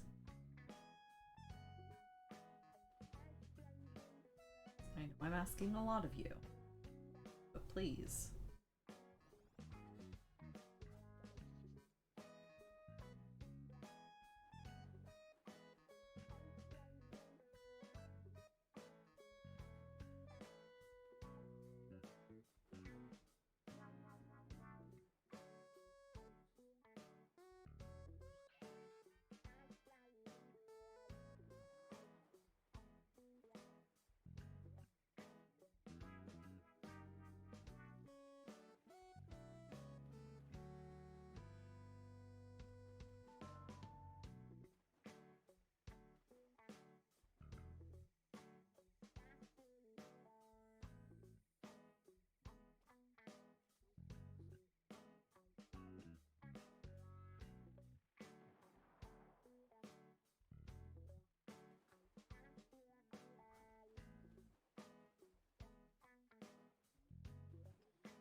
Actually, the more that I think about it, it would be really cool to see a Shard of Ezael, considering that this is Ever Cold, which is the ice themed. Like, that would be really neat. Well, now I'm gonna be sad if we don't get that. But yeah, that's a very cool idea. Like I said, especially considering they featured the Heavensward trio in the trailer.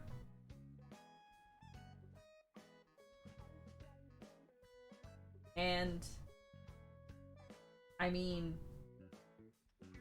Ezael's Ezael's Japanese title is Koi no Miko, which is like Priestess of Ice or Oracle of Ice.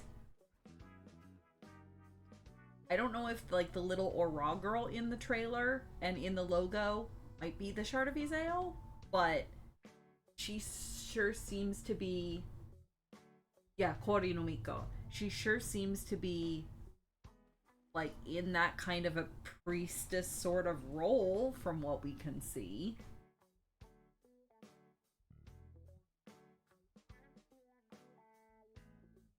Also, Kara pointed out that the male aura that's standing behind her, his eyes are glowing like he's tempered, which is also really interesting. Like, sure, maybe they're glowing for some other reason, but that's a very similar glow to what we see with tempering.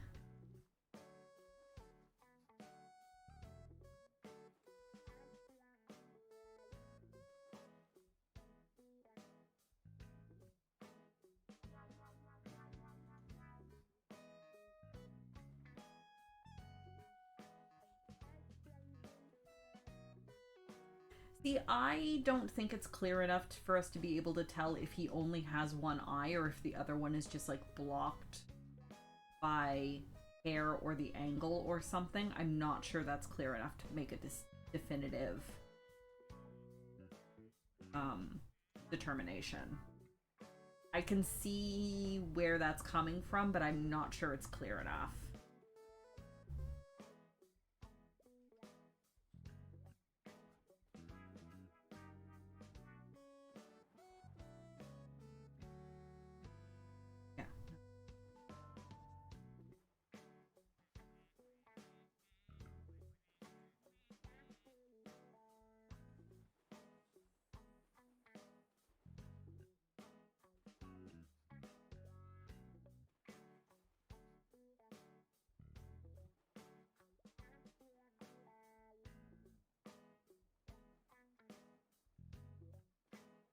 Just covered this in the bullshit intro with Dermot. We sure did. Oh, Midas.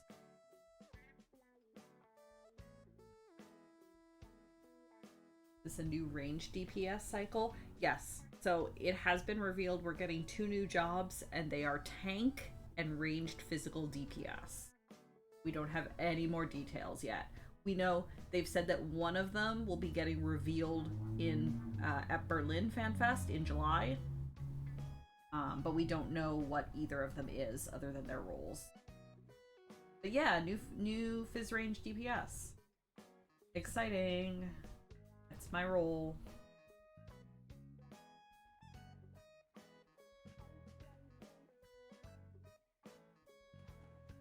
Love me my Fizz range DPS.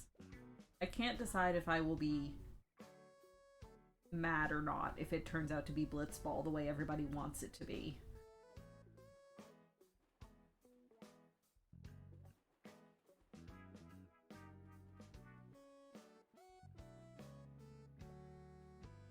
Yeah, Blue Mage style limited job Beastmaster. That's coming in September.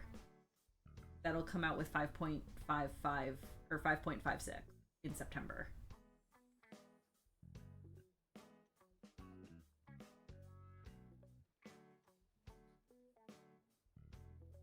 Yeah, so Yoshi P's shirt. So he's notorious for wearing shirts at FanFests that are like nods to things that are coming, particularly new job reveals. His shirt this time for the keynote was a t-shirt with Riditin on it. that said, "Guess who's back?" So, who knows what that means? I'm thinking it might be a nod to the new tank role, and I'm thinking it might be like with a giant riot shield of some kind, like a bigger shield than what Paladin has. And maybe it'll be, I'm thinking like a fighting style kind of similar to like Gladiolus in FF15, where you're like actually slamming into things with the shield and like using the shield as a weapon, which I think would be very cool. Oh, they have also said, they confirmed that both of the new classes are original classes to Final Fantasy XIV. They are not legacy Final Fantasy jobs. So they're not being taken from something else. They are original, developed specifically for 14. Which will be interesting.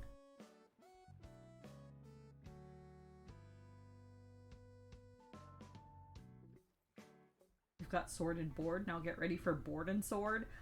Maybe board and pistol, I think, would be kind of cool.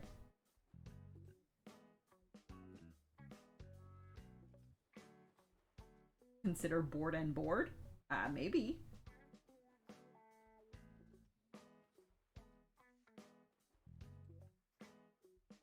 Hammer would be good. Hammer would be good. People have been wanting a hammer class forever. We do have Nero.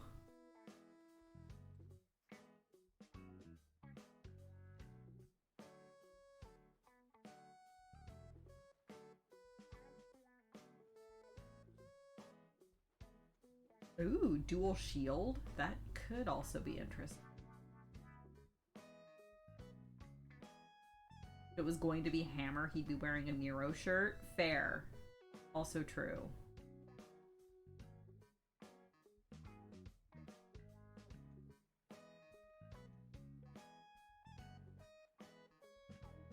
He'd be so pissy as a teacher. Look, I love Nero. He's such a little drama queen. He grows on me more every time we run into him. I have so many concerns about where we left him after the end of Endwalker.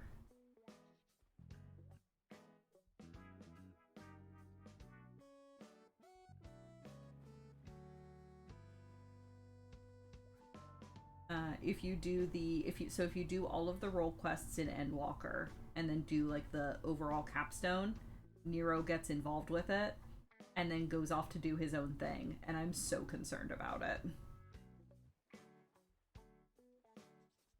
Okay. Pause. I need to carry all of these across. No, I don't. Left this a while ago.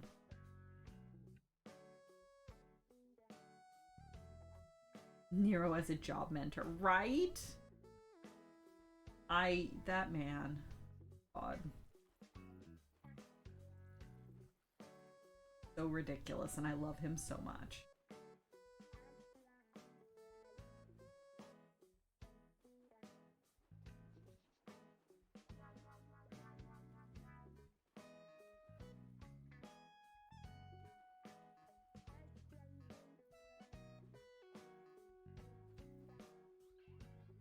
He and Sid just need to admit they still want to bang. Rather than this, whatever they've been doing for 4.5 expansions.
alternatively, I need to accept that they actually just hate each other. Oh, sure, now. But they definitely give off, like, hostile ex's energy. There's a reason I call Praetorium Divorce Court.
Get out of Horse and Bright Horse on the Koji panel. I only watched the keynote. I haven't had a chance to watch the other panels yet.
Oh yeah, absolutely, Randus. My thing with shipping is like I totally accept that yeah, Nero and Sid is not a thing that's ever going to be canon. That's fine. That's not the story they're going to tell.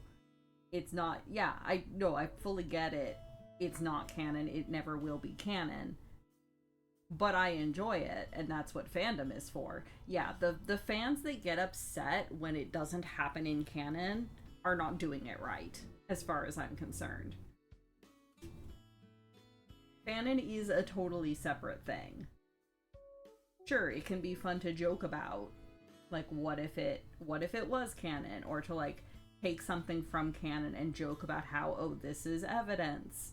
But like it's a separate thing. Does that make sense? I'm not gonna get pissed off at Yoshi P that he's not making Sid and Nero canon, because of course he's not. That's not his job. But at the same time, I do ship it, and I will continue to make jokes about it and consume fan works about it. But fan works and the original media are separate things.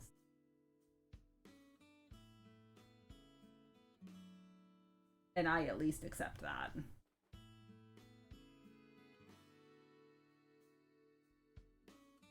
But yeah, the people that do legitimately get upset at like creators for like, oh, why aren't you making my ship canon? they're doing it wrong. Yeah, you don't get to dictate what the showrunners do just because you happen to think, or just because you happen to like this pairing.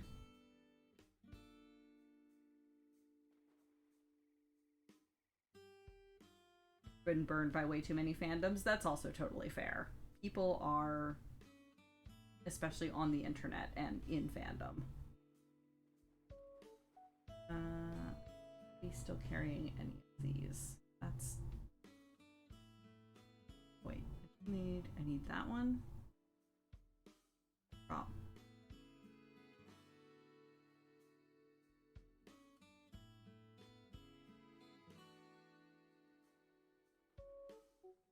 But my story would have been better. Ugh. No, probably not.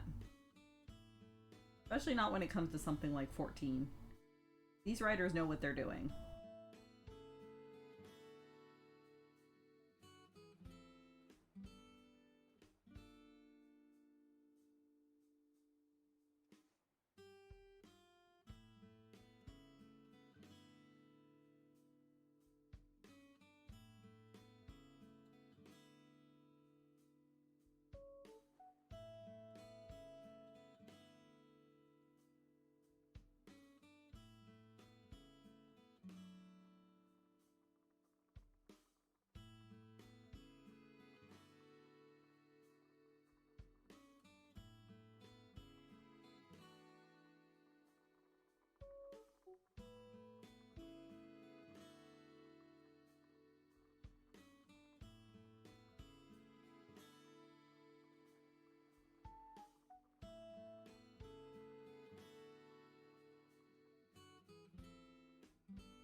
Yeah, I really liked Stormblood. I actually have far more problems with Dawn Trail than I do with Stormblood.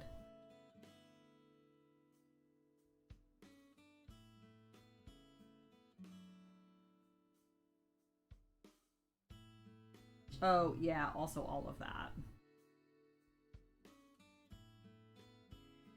Part of that problem comes from it being a team of writers, though, and different writers having different pet characters, shall we say, or different priorities in here's the story I want to tell. So it occasionally gets a little bit muddied, trying to resolve the different teams of writers.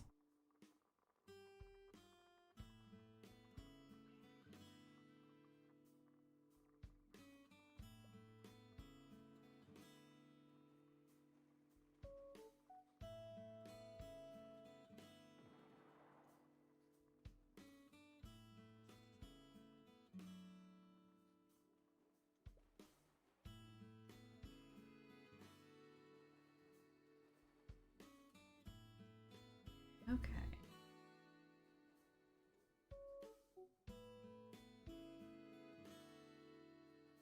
In progress.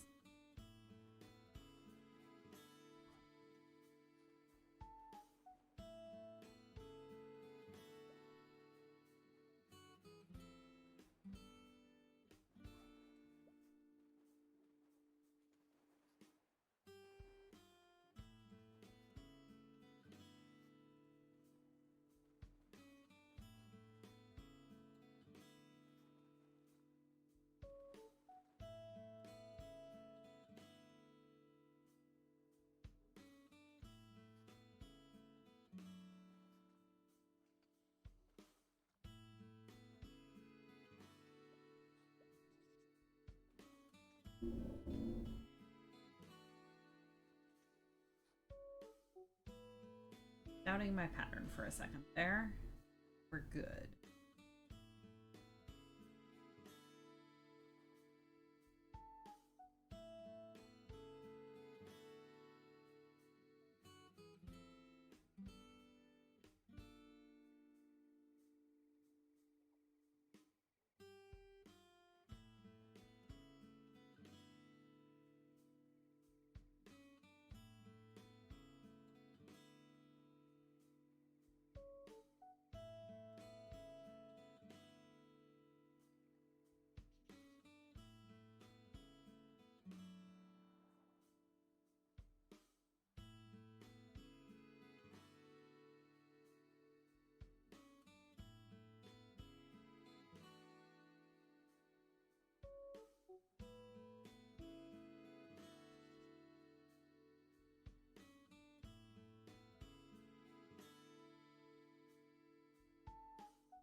Alright.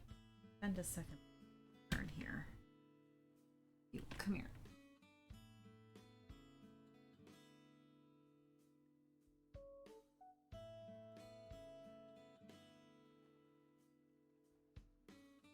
Okay.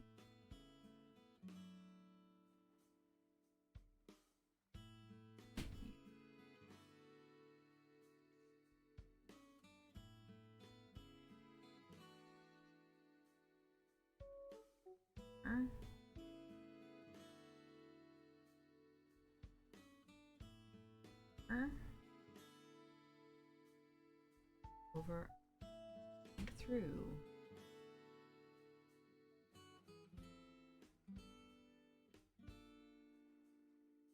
Okay.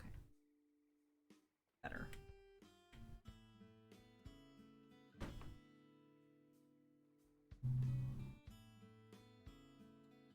We talking about FanFest in here off and on. Hello, Anime Kitty.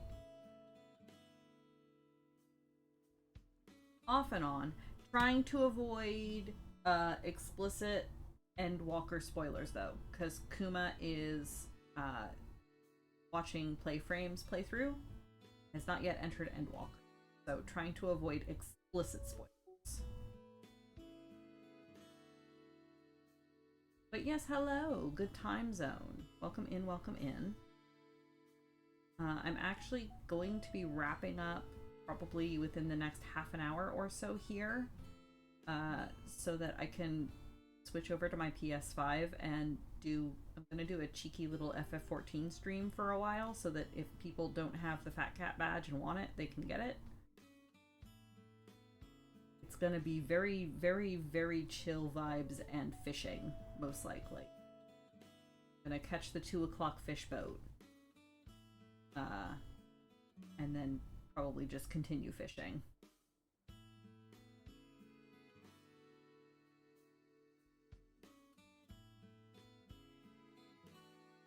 It either won't make sense to you now, or the real fun is in how they tell the story, not just the plot point.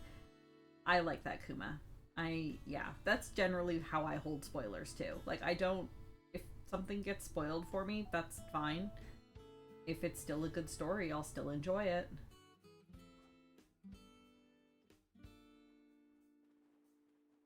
But yeah, that's a very good viewpoint to hold.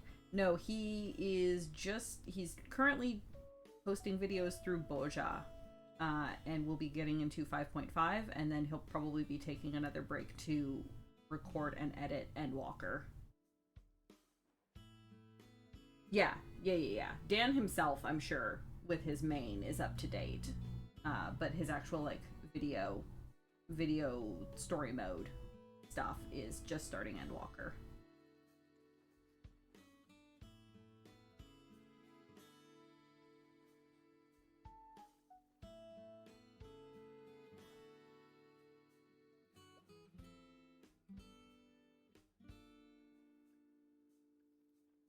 Yeah, that was a very fun episode of physical engagement, and I figured it would happen eventually, considering that Joe Cat plays D&D with Dan and the other Dan. So I figured he'd have Dermot on eventually. Well, you know, Dan, but the avatar was Dermot. You know what I mean.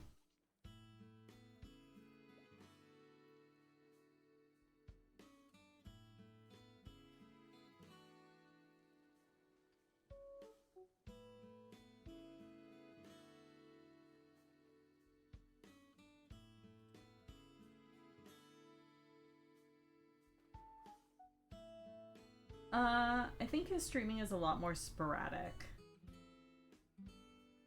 now than it was.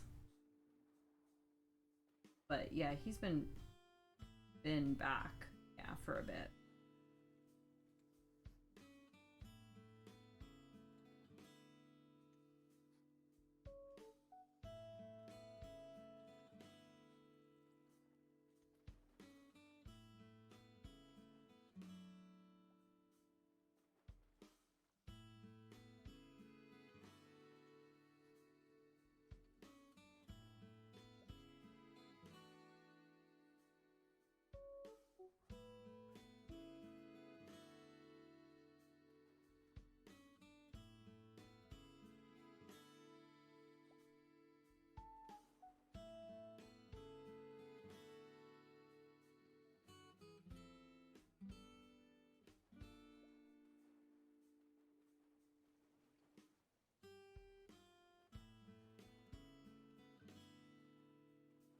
Oh man, so we were discussing that, Anime Kitty. I think it's going to be um double shields.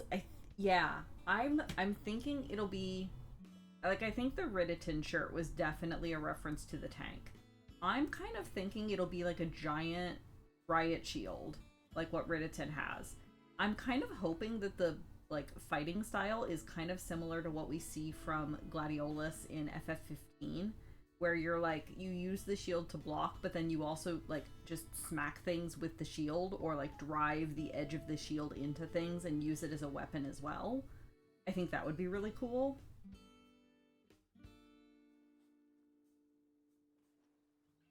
Or like, I've seen shield and pistol too, which would be kind of cool.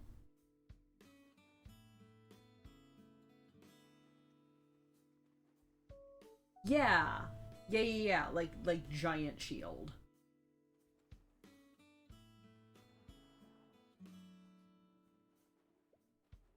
Because that would be so, because it has to be distinct from the paladin shield, right? Like there's got to be something to really set it apart from paladin. So why not just make the shield massive?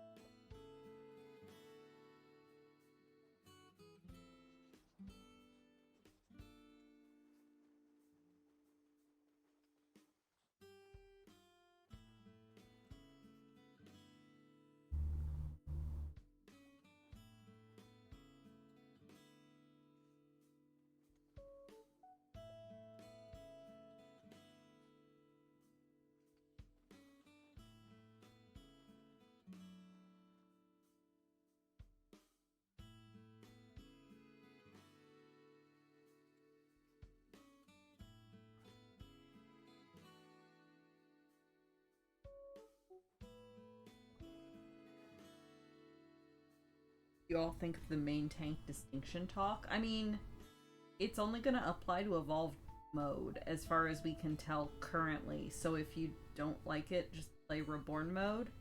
I don't know. I don't tank enough to have an opinion. I don't think. I can understand why some people are salty about it, but also like, I don't tank enough. I don't think. I don't care personally, but I totally understand why some people are like, have very strong opinions on it, because it would be a big change.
Oh no, Mareep escaped. Uh-oh.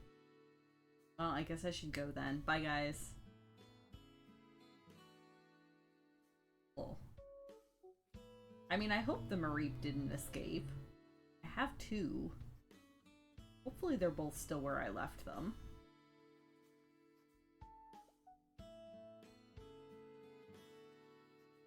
Well, I guess technically I have a Mareep and I have a Ditto Mareep. It's the same thing, right?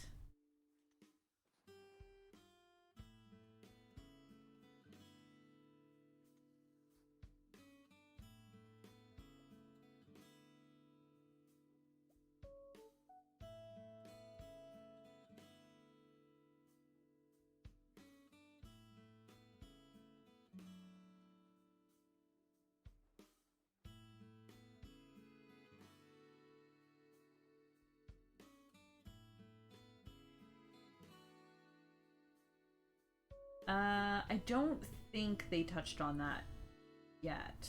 We are getting the furnishings, not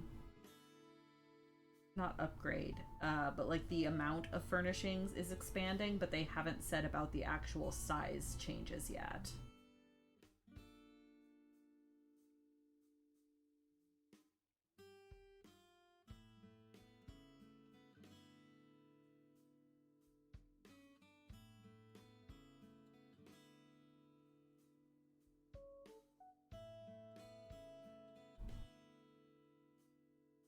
Limit, that's the word I wanted. We're getting the housing item limit upgrades.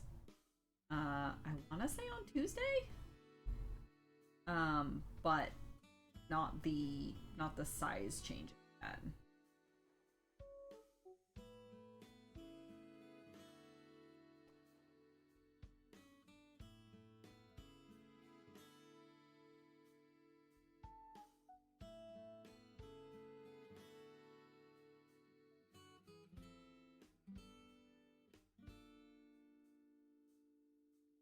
Yeah, Kara's also holding off on redecorating our place until the size change goes into effect.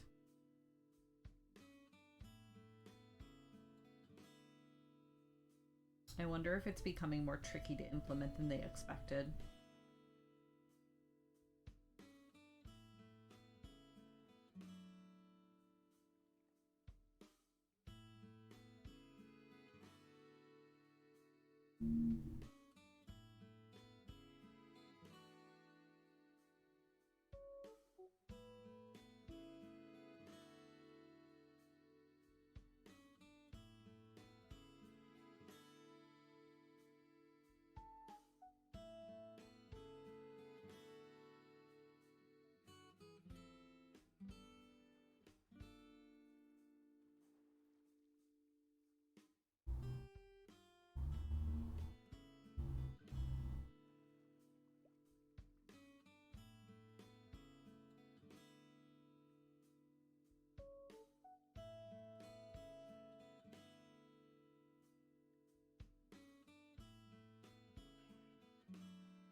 Alrighty.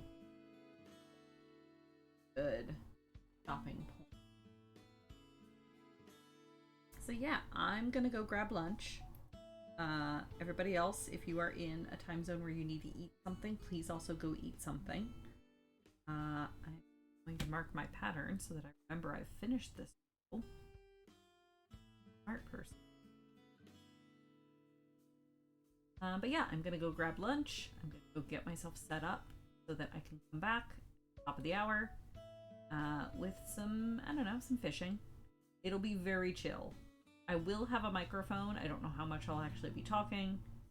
It's gonna be very chill, vibes-based fishing for a couple hours, just so people can like lurk and get the badge if they want it. So yeah, if you join me for that, I hope to see you there. If not, I hope you have a great rest of your day. Hopefully, fingers crossed, Tara and I are hoping to stream tomorrow night to get our randomizer that the two of us are doing started. Fingers crossed everything goes well. But beyond that, we'll see.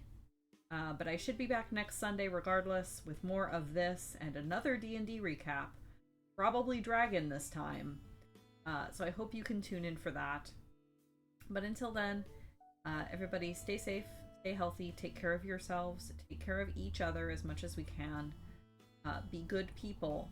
And I will talk to you all in the future. Bye.